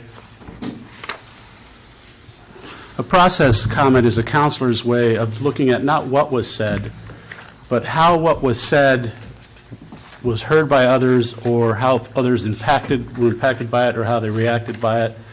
And so my process comment is based on my earlier comments regarding the wraparound program. And this is my interpretation of it. So I'm very much aware that I could be wrong. But it appeared to me that after I made my comments that there was a certain level of heightened sensitivity as to perhaps maybe the motivation behind my comments or my comments themselves. That may not be the case, but it appeared to me that there was a heightened sensitivity to them. Folks seemed a lot nervous, a little bit more nervous. And I want to preface my statements now with that same recognition, that I'm aware that there is a sensitivity to these things, and I'm aware that all of the work that you have done that it could be interpreted that any comments towards some of that hard work might be seen as motivated by something other than what's best for our kids. That sensitivity might be greater than it ordinarily is. And so I want to preface my comments by saying it's not personal, and it's not an attempt to get into your lane, Dr. DeMelon-Karat. This is not an attempt to do that. This is simply an attempt to understand and not ruffle feathers. That being said, we say bring it on. And you said you had more questions for us, so. That's exactly my point. There's nothing to bring on. If you'd heard what I said, it was said in a very non-defensive manner with no aggression. There's nothing to bring on. I don't understand your comment. No, you said you had more questions, and I said we'd be happy to answer your questions. And what is there to bring on? There's nothing to bring on.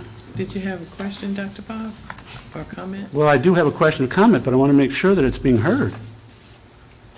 I'm listening. Now, if I may, can you help me understand the comments, what a boundary waiver is, and how that relates to shifts in boundaries? Meaning, are students who are being returned to their home school, did they have an existing boundary waiver, or was a boundary waiver created when you shifted the boundaries? I think it was kind of thrust upon them. I'll go ahead and let Josh answer that. As far as if you mean those that were in the Roosevelt area, but then they were shifted out. Is that what you're asking about? Then shifted to Harrison or Lincoln if they were not interested in?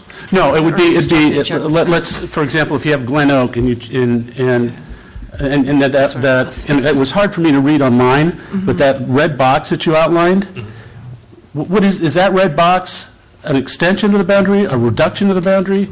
So did Glen Oak's boundary go like this? Down, yes. And then when they went like, so that when they were like this, a kid living here was in the boundary. When they went like this, now that kid needs a boundary waiver.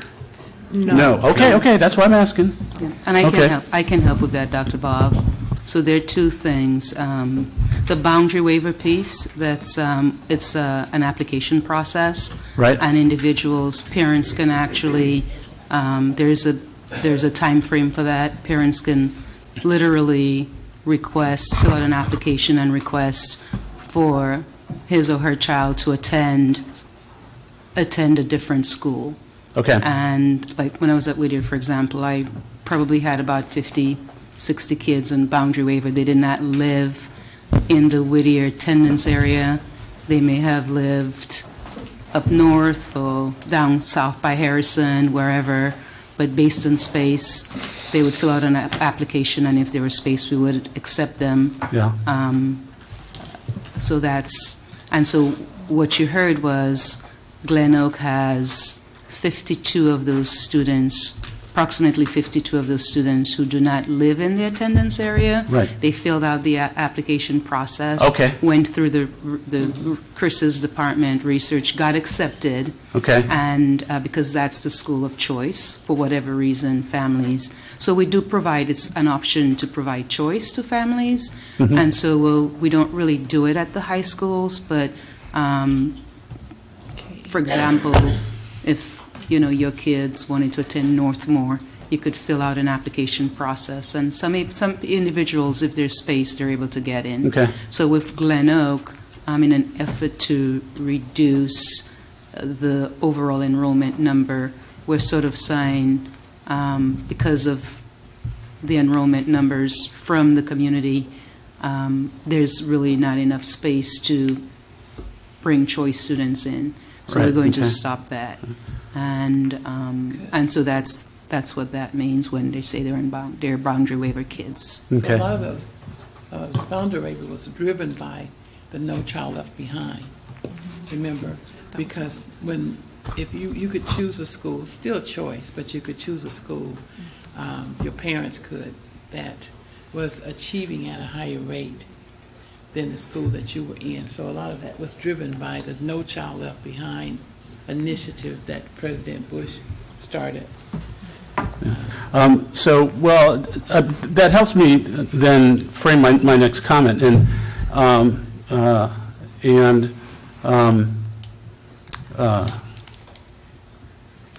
it's along the same logic that Mr. Walther was talking about, although for different reasons. That is there another group of children, or why these particular children? Is there another group of children who could as easily be moved with lesser impact on them than this group of children, without even considering boundary waivers? And of course, where I'm going on this one is that unless, of course, you've contacted all the ELL parents and they're okay with this, in which case I've got no other comment. But you have how many ELL kids going to Lincoln that are being added in? 5, 12, 16, 17, 18, 19, 20, 21. So 21 kids, and about 3/4, 75% of those kids are in first through third grade. And it seems to me the impact on a first grader who doesn't speak English might be greater who's being moved, and being moved to a neighborhood where there may not be the same cultural supports that exist in the Glen Oak neighborhood. Being moved to a neighborhood where, absent those cultural supports and not speaking the language, one presumes, of course, that the ELL program will move with them, that there will be, at least within the classroom, that will happen. But the assumption, perhaps a great one that I'm making, or to consider is that the impact of such a move on a child who doesn't speak English going to a neighborhood that is not culturally relevant to them, and that's an assumption. I know the Lincoln neighborhood and I know the Glen Oak neighborhood. In the Glen Oak neighborhood, you walk across the street to La Tiendita in the La Familia Restaurante, and there is that cultural relevance there. Right. To move them to another place and they're in first and second grade, that's an option, and I hear that. Is there another option where we don't have to do that to these kids? Well, we've worked very collaboratively with Becky Lindholm and Josh and Chris. I'll let you go ahead and explain that process. Sure. So when you look at the maps of where students live and you look at specifically just the ELL students, the ELL students live in the 3 hubs where we offer ELL services, and that's Glen Oak, Lincoln, and Harrison. Okay. So we have a density map that we can send you that shows where the ELL kids live, and it's spread out over Glen Oak and Lincoln. The boundary waiver students are students that belong to Lincoln but are attending Glen Oak students as ELL students. Okay. They've chosen to go there, whether it's to be with family members that live in that area or that they started there years ago before we really developed into those regional hubs. So this is an effort to really put the students at their neighborhood school. Okay. And I get that. But you actually just reinforced a little bit of what I was talking about. If in point of fact there are culturally relevant reasons for why children, not just reasons of convenience, but if there are culturally relevant reasons that need to be considered before you move kids that are absent in the possible mobility of another child who by maturity, by their older kids is less likely to be negatively affected by this, and because they don't have necessarily the same relevant cultural concerns. I'm just asking, can we consider those things? My sense of it is that this is fait accompli, so I'm not so sure that I expect anything to happen other than the fact that I'm concerned that these are vulnerable kids. And as I've mentioned before, and I'm going to mention again, when it comes time to do changes and make things happen, you look at the kids who are going to complain the least sometimes, and it seems like those kids are the ones that get it all the time. And perhaps that's my own cultural sensitivity to this, and I will own up to that. We had Mrs. Lindholm go through and review each child's record, and she cares very deeply for the program, and she definitely wouldn't have recommended something that she didn't believe in. She felt that the classrooms were kind of underutilized. There might have been, I don't want to say the wrong number, but like 8 or 9 students perhaps in a classroom at Glen Oak, and this way it would be the regular full classrooms with the full staff over at Lincoln. It would be a situation where she feels like there's a good setup at Lincoln, and this would be a good answer, to serving the children the best that she knew. And she was going through each individual child one by one and looking at what the situation was, and did a very thorough job going through it and to make sure that. Just as a reminder, I understand the sensitivity to this. And in no way, shape, or form am I thinking that something's up to cultural bigotry or mischief or anything like that. It's simply an observation, and too often I think looking at relevant cultural variables is not part of our lexicon, and I think it's important to do that. Yeah, but I'm not. Nobody's accusing me. Right. And Dr. Bob, thank you for bringing that up. We looked at a variety of options. We were very collaborative, and I thought, because I definitely pulled in Becky, who's the coordinator of this group, and the entire team did their due diligence and went step by step, and we took everything into consideration, including families and kids and that sort of thing. Any other comments? Questions? Thank you all. We are now at the place on our agenda that provides an opportunity for the members of the community to address the board with your comments and suggestions. There are some issues we are not at liberty to discuss in public, such as personnel and other executive session topics. However, if you have a specific personal concern that needs to be addressed, we will get a staff person to help you. In addition, board members' phone numbers and emails are listed on the website psd150.org. When you are recognized, please come to the podium and state your name for our records. Each person will be given 5 minutes to speak. As a reminder, no one under age 18 may address the board unless accompanied by a parent, guardian, or teacher without the consent of the majority of the board. Our first speaker is Ms. Sharon Cruz.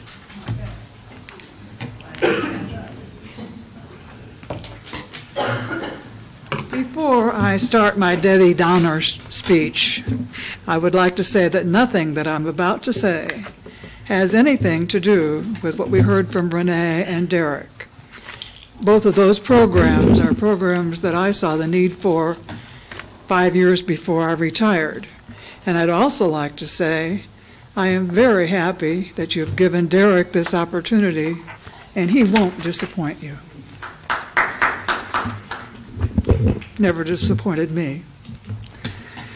A Rutgers study states that the key to providing quality schooling is having money to hire enough teachers, to have reasonable class sizes, and to pay teachers sufficient wages so that good people are coming into the profession. That's the ideal, and it isn't happening. An online article states that between 1950 and 2015 in public schools, the number of non-teachers, many who have no contact with students, increased more than 7 times the increase in students. At the same time, teachers' salaries stagnated and teachers were more likely than non-teachers to be fired. Also, teachers were also more vulnerable to cuts when school budgets were tightened. That sounds like this district's history to me. After I retired in 2005, even more non-teachers were hired and much more money was spent on technology. Plato and then Compass Learning had made their way into the computer program arsenal. By the time Lathan left, millions of dollars had been spent on both computer hardware and software. No Child Left Behind gave rise to money-making companies that created tests and miracle cure programs. I believe Lathan bought many educational, professional growth, and office programs, hoping to find a use that was never found. In 2014 alone, $646,000 was spent on Compass Learning, and an exorbitant amount is still being spent. I firmly believe that money spent on Compass Learning is a waste. The money being spent on Compass Learning, you know what I think you should do with it. It needs to be summer school. Also, in 2014, another $500,000 was spent on Avid, and much is still being spent, and that's just a drop of the technology bucket. As Terry has pointed out about Valeska, Wisconsin Avenue does not maintain records and has not developed a system to track the return on investments. Texas uses a program that assesses how school districts spend their money and compares the data with student achievement. We need to assess how much Compass Learning and Avid affect academic achievement. So far, we have no evidence of their effect. Recent teacher strikes in America reveal that teachers are tired of doing all the work without fair compensation compared to the money spent on technology and the non-teaching staff. One study of American education states we're spending more and more on K through 12 public schools, but somehow that money isn't finding its way to our frontline educators. This district's problem in attracting and keeping teachers cries out for an all-out analysis as to why there is a teacher shortage. I found some interesting answers and questions about why there is a shortage and how school districts are using or misusing their financial investments, their resources, Computer programs are money makers for companies but little has been shown to prove their academic worth. The district needs to poll teachers to find out how much they use computers and why. Also, take a look at how much computer repairs are costing.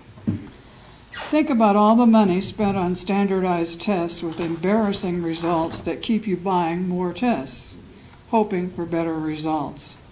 Then consider the studies that state that there are better ways to determine success. Instead of test scores, some researchers used long-term outcomes like educational attainment and a student's income and career in adulthood. Our district does almost nothing to show how its grads fare after graduation. Facebook keeps me in daily contact with Manual grads from every decade from the 60s, over 100. I hear about their college educations, their jobs, the success of their children, and their emotional well-being. This information tells me that they acquired the tools to succeed. I am very proud of them. Today we started a discussion about all the violence in our area, a very helpful discussion that you could be part of. With every more teachers retiring, and many currently with 5 and fewer years of experience, you need to give teachers, not non-teachers and technology, your financial attention. Thank you. Thank you. Mr. Terry Knapp.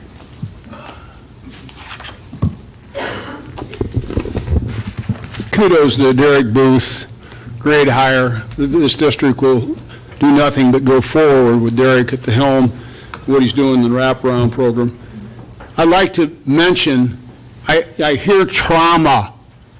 Woodruff High School had 900 students. Just bang, 4-3 vote, bus them to Manual, bus them to Central, forget the Averville-Kingman area. Trauma. We've had trauma ever since. You interspersed gangs from the north side with the central part of Peoria all the way to the south side. Ruination. Believe me, I've observed it, and if you haven't observed it, you haven't been looking. Number 2, mobility. Roger John, 15 years ago, I sat with Roger John and since with Mr. Weaver, Senator Weaver, and since that with Jerry Brady, and sometimes all 3 of them together. One of the big problems that causes trauma in this area is HUD, Peoria Housing Authority, where you have leased, subsidized housing, and you move kids in the middle of the year every year. Some kids' lease comes up in October every year. Every year they're moved, and they're not even most often kept in the same district. Trauma. You talk about trauma, that's part of the reason why kids kill each other. You know, they have moved in one neighborhood to the other, like Dr. Bob was saying, and you know, it's not a fit. And nobody seems to be able to convince HUD or convince Peoria Housing Authority or convince the people in charge of subsidized housing to get a brain. This is what's killing mobility in Peoria, especially in the 61605 area, period. Summer school. Sharon Cruz and I have stood up here and talked about summer school for 10 years. I have given you a little article here about Mike Robinson. Guarantee you, had he not had summer school, I've talked about it here, he took 2 summer school classes and a night school class to get his grades brought up, because when I took him to Northwestern with his mother, an Afro-American counselor from the athletic department came over and got them at halftime of the football game and took him over to Welsh Ryan Arena and told him in front of his mother, "You're going nowhere in life, son. You're not going to go to college with these grades you've got as a freshman and a sophomore." And he came back and we took 3 classes. He took the SAT test, the ACT test 4 times, and I paid for it. I took him to 5 national tournaments in basketball, and every time we went to a national tournament, his buns got right in the seat at the ACT class. He barely made it to Purdue. When he was a senior at Richwoods, they had him in a general business class. I had to go out with his father and change that class in the counseling office, and he went to Black History, which was a counter. If you know what a counter and a non-counter is, some of you don't even know. But the only way he got into Purdue was to have changed that class when he was a senior, plus take the 3 classes and repeat them, which you can't even do today because we don't have summer school. You don't listen. We should have a 9-month school with 9 months, a 9 months of school and 2 months of summer school. It should be an 11-month school year. It shouldn't be this rotating schedule. And nobody seems to care and nobody seems to listen. Yet Mr. Booth sits here and talks about trauma. Why are these kids trauma? Look around you. You've created trauma.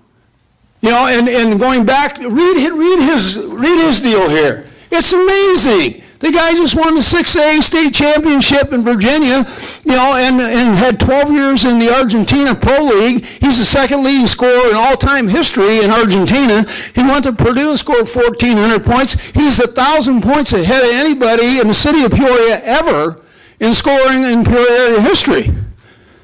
This guy is a success story. I had a girl that we were talking about earlier who came from Manual. I told this story once. She came from Manual, and she had all F's. Came to Woodruff, and she got an A in my class.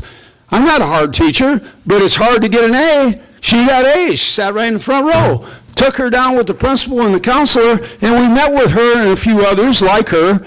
And she said, when I went to Manual, you had to be the biggest bee in the hallway or you're going to get your buns kicked. She says, I kicked everybody's buns. I got all F's. I had a baby. I'm going to become a nurse. And I decided I'm going to get all A's. And the tears were streaming down her face. Just like Mr. Walters' comment about the girl in the, down at, there's a tree wind. Anyway, you get the idea.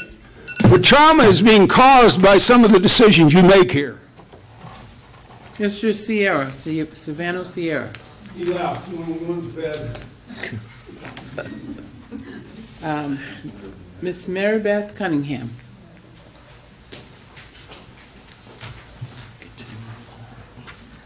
I don't even know if my voice works right now.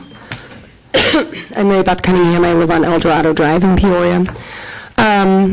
I was going to save this until last, but you just spoke about it. Mr. Booth, again to you, I say thank you. When I was pushing in as a trauma therapist, and actually as a drug and alcohol counselor and a trauma therapist, two separate jobs, I would ask kids, do you have an adult that you trust in your life? Doesn't have to be your parents, doesn't have to be a relative. And there were specific teachers and staff from specific buildings that always came up, and your name was always one of them, actually. So I don't know you, you don't know me, but you have that, and you've got my respect because of that, because I dealt with kids who didn't have anybody. So that said, I often was met with the challenge of finding time to meet with my students. So something free that the district can do to help address trauma, and I was a trauma therapist at this time, sexual assault services specifically. I'm no longer in that. I went back to substance abuse, and I now work with adults. I had to meet with kids during Pride time, 26 minutes I think is what it was, or I'd had to meet with kids during homeroom, which was 22 minutes or something, all the different random schedules, but never more than 25, 26 minutes. Ask me as a trauma therapist how I'm supposed to help kids in 22, 26, 30 minutes talk about the worst experiences of their life. They open up about it, and then it's bell rings time to go. Good luck with the rest of your day. So just allow the free service. It was free. Didn't cost the district a dime to let me in, or most of, Children's Home, Center for Prevention, lots of other places. It doesn't cost a dime for the therapeutic services for many of those services. Let them in for an hour. They're not missing anything at school. They are if their minds are going to be elsewhere because they can't focus, because their lives have had so much that most adults don't have to deal with. So that's what I have about that. What I originally came for is I'm concerned about the special education programming. Now, again, that's aside from what Ms. Andrews talked about.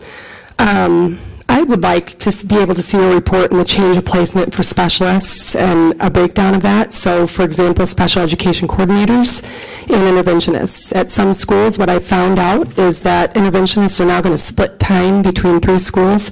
I have 2 sons who receive services from interventionists, and I'm in the field and I've advocated for them to have those, and I just can't even imagine being a parent of someone who might be on the border in that tier 2, and they might not get those services because they might not need them anymore according to what we might present. And I have to say, if we are cutting back on special education coordinators, I don't know how that's going to work. That's a separate one. But to have 1 special education coordinator for elementary and 1 for the middle school is what I'm hearing. And again, I can't see that on the HR report, so that's why I'm asking to see it. They're not going to have time to get to know each student and their needs. They're not going to have time to invest into tailoring their IEPs. Parents don't know because they're not necessarily trained until they get to the high school level and have had to do it for 12 years. They don't know how to advocate for their kids because they don't know their legal rights because they're not special education teachers. Many of them are not special education teachers. Many of them are not therapists, and they've got to have someone to be able to sit in those rooms at the other side of the table to help them. It's really murky. I've got a kid with a disability, and I've got another kid who could really benefit from socio-emotional learning stuff. They happen to be at schools where that's not pushed. And thankfully for them, I'm their mom, and I know what I'm doing.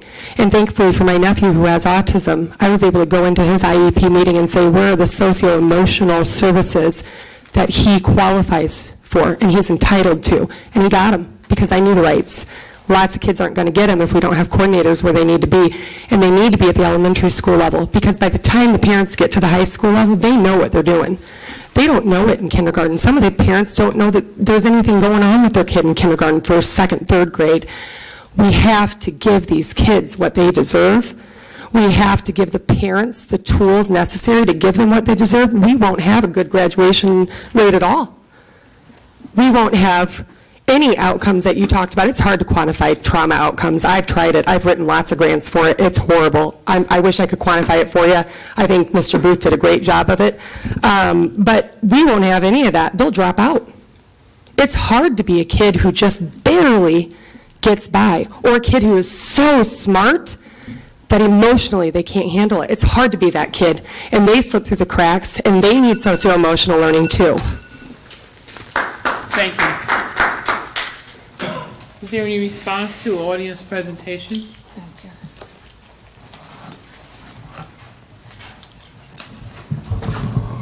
Yes, Ms. Cunningham, is it? Yeah, thanks very much for your comments. And is it possible that there's some information that can go Ms. Cunningham's way that she's requesting and that we can Well, I'll provide, have a staff member work with have staff work on that? Yeah. It's probably, it needs to be more specific. Yeah. But we'd be happy to do that. Yeah. Dr. Wilson, could you work with, thank you. And bravo to your plea for advocacy, because I think you're right. I think unless folks learn how to advocate, and that the skill of advocating for yourself and others is one that's critical. I think particularly if you have a child with identified needs. And so thank you for bringing that up. And to your other 2 presenters, including yourself, I want to make it abundantly clear that I have nothing but great admiration for Mr. Booth, which is why I'm so hard on him. I have hearing aids now, and I can hear you. May I have an approval of minutes from March 19th, 2018? I move that we adopt the minutes from March 19th, 2018. Second. Please call the roll. Mrs. Jackson? Yes. Dr. Davison Aviles? Yes. Mr. Shaw? Aye. Mr. Adler? Aye. Mr. Walther? Aye. Mr. Wilson? Aye. Mrs. Ross? Aye. 7 ayes, motion carried. On the information items, proposed expenditures over $2,500. Any questions of Mr. Willis? Expenditures over $2,500. Seeing none. A report of request under the Freedom of Information Act. Dr. Karat. Yep, thank you, Madam President. Since our last board meeting on March 19th, we received 5 new requests, and out of these, 2 were filled. There was 1 pending, noted on March 19th. That was also filled. We have received 17 requests for this calendar year. Thank you. Thank you. Consent agenda. Good evening. There's 11 items on the consent agenda tonight. Item number 1 is the gifts to the school district. This meeting, $1,189.91. Year-to-date, $63,226.43. Item 2 is the payment of bills. Item 3 is the payment for travel. Item 4 is the human resources report. Item 5 is the field trip approval for Woodruff Career and Technical Center, Manual Academy, Richwoods High School to Springfield, Illinois. Item number 6 is the Glen Oak Learning Center trip to the St. Louis City Museum. Item 7 is Washington Gifted, World Strides Washington, D.C. program. Item number 8 is a license agreement with the Greater Peoria Family Young Men's Christian Association, or YMCA. Item 9 is the Crisis Go full product suite. Item 10 is the in-school health care services amendment. And item 11 is the proposed approval of the Transportation Boundary Committee recommendation for adjusting the Glen Oak Community Learning Center boundary. And that is the entirety of the consent agenda. Thank you. Are there any items any board member would like for a separate vote? Number 11. Number 7, please. Any others? May I have a motion and a second? I move that we adopt all the items from the consent agenda with the exception of item 7 and item 11. Second. Is there any discussion on any items except for 7 and 11? Seeing none, would you call the roll? Mrs. Jackson? Yes. Dr. Davis and Aviles? Aye. Mr. Adler? Aye. Mr. Shaw? Aye. Mr. Walther? Aye. Mr. Wilson? Aye. Mrs. Ross? Aye. 7 ayes, motion carried. Item 7, Washington Gifted, World Strides Washington, D.C. program. I'm very pleased that our children from Washington Gifted can go to Washington, D.C. Having lived in Centerville, Virginia, just outside of Washington, it's really a remarkable place to go and visit and see and learn things, and so I'm very happy that they can do that. My question is, how do we determine equity in terms of spending per student with other 7th and 8th graders? I'm wondering, do these students raise their own money? Is that correct? Yep. What's the question? Did they raise their own money, in other words? Dr. Bell, is that a PTO parent-sponsored event? PTO parent-sponsored. No Okay. student will be denied due to their inability to pay. It says right here, All no right. student will be denied. No, it's, and I'm happy for that. The question remains, though, if parents have resources to be able to do that, how then are other children whose parents, for no fault of their own, simply do not have those resources? How do we achieve equity? PTO, I mean, that's the most logical answer I can give you, Dr. Bob, is the PTO. Well, yeah, in addition to that, I don't know if you remember, but we've received over $250,000 over the next 3 years for every kindergarten through 8th grade student to attend the museum, Riverfront Museum, multiple times. Additionally, we have some built-in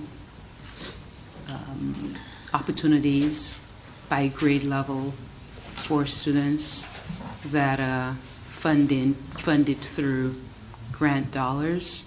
So every kid gets to attend a field trip multiple times. So there is built-in equity.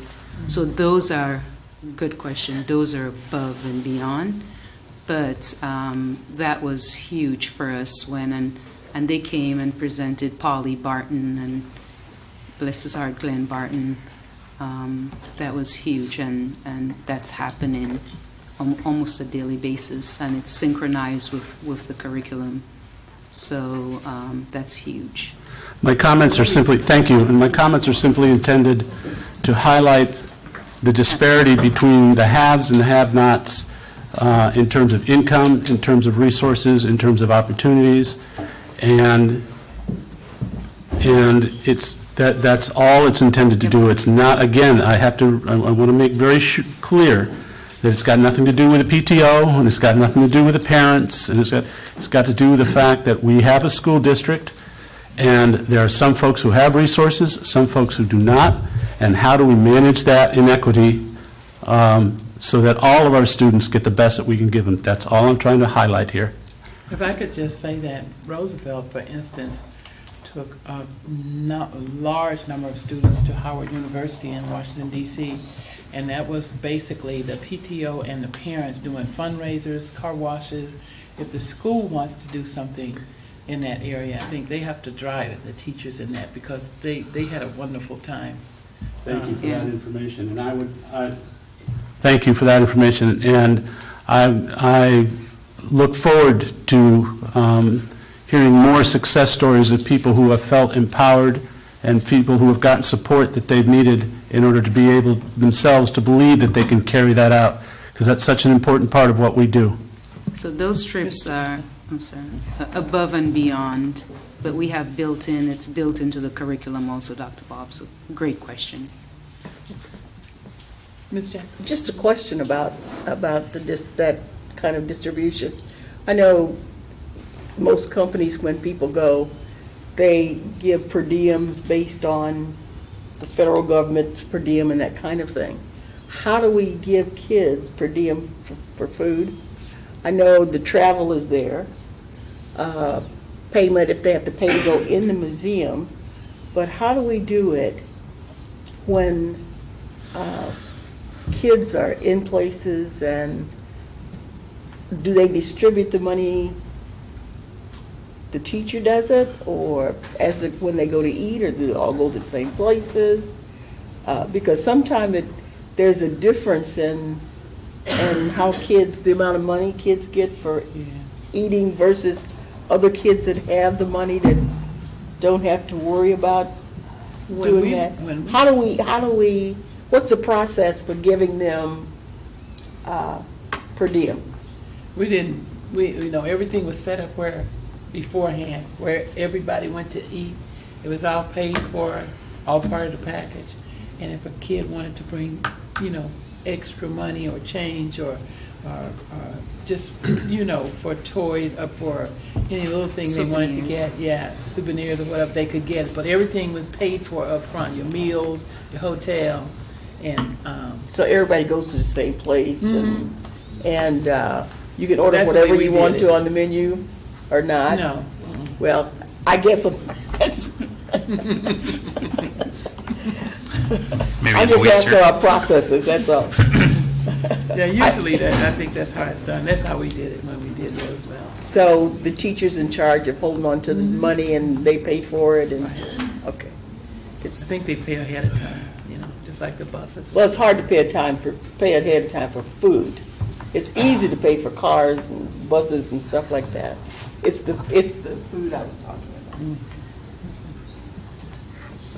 I move that we adopt item 7. You have a separate vote on that, right? Yep. Okay. Anybody want to second my motion? Second. It is after 10 o'clock. I mean, these guys might want to go home. Yeah, they may not. They keep asking questions. Miss, would you call the roll, please? Yes. Aye. Of course. Aye. Aye. Aye. Mrs. Ross. Aye. Number 11. My objection to number 11 is I'm in favor of adjusting the community learning center boundary. I don't think it goes far enough. I would have preferred that the 7th and 8th grade, both from Lincoln and from Glen Oak, be placed at Woodruff. And I realize that's a philosophical difference from that. I need a motion and a second, and then your discussion. I move that we adopt item 11. Second. Okay, sorry to cut you off. No, I'm just finishing off. It is after 10. I'm trying to belabor this. Philosophically, I just think we would better be impacting the students of those two schools if we did this and then transferred the 7th and 8th grade students to Woodruff where there is capacity to do that. I'm disappointed that we didn't explore that possibility, but for that reason, I will vote against this. Okay. Any other discussion on that item? Would you please call the roll?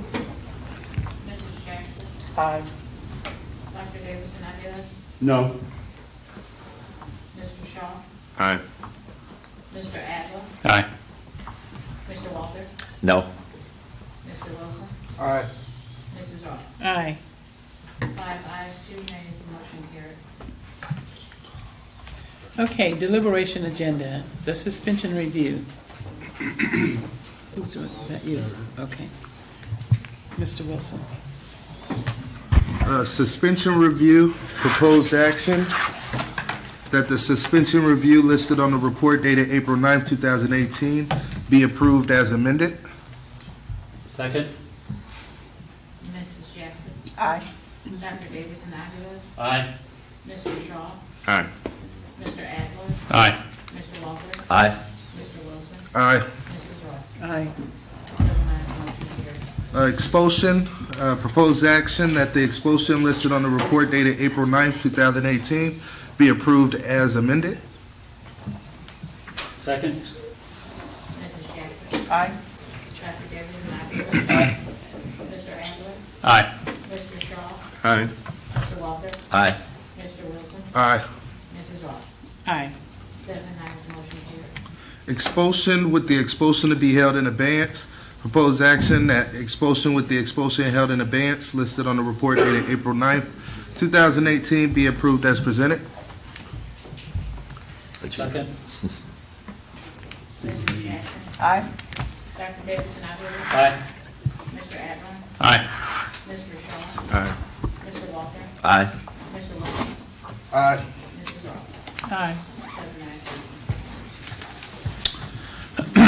ayes. I beg the board's forgiveness. President Ross and I were just discussing the Human Resources report that we just accepted. We really meant to clarify that that would be approved as amended. So I would request that we reconsider that motion. Second. Do I need you need a second for the reconsideration? I second this. Okay. Any discussion? So motion on the table would be to amend the acceptance of the Human Resources report as amended. Number 4. Second. He already said. Oh, he already said. Okay, would you call the roll, please?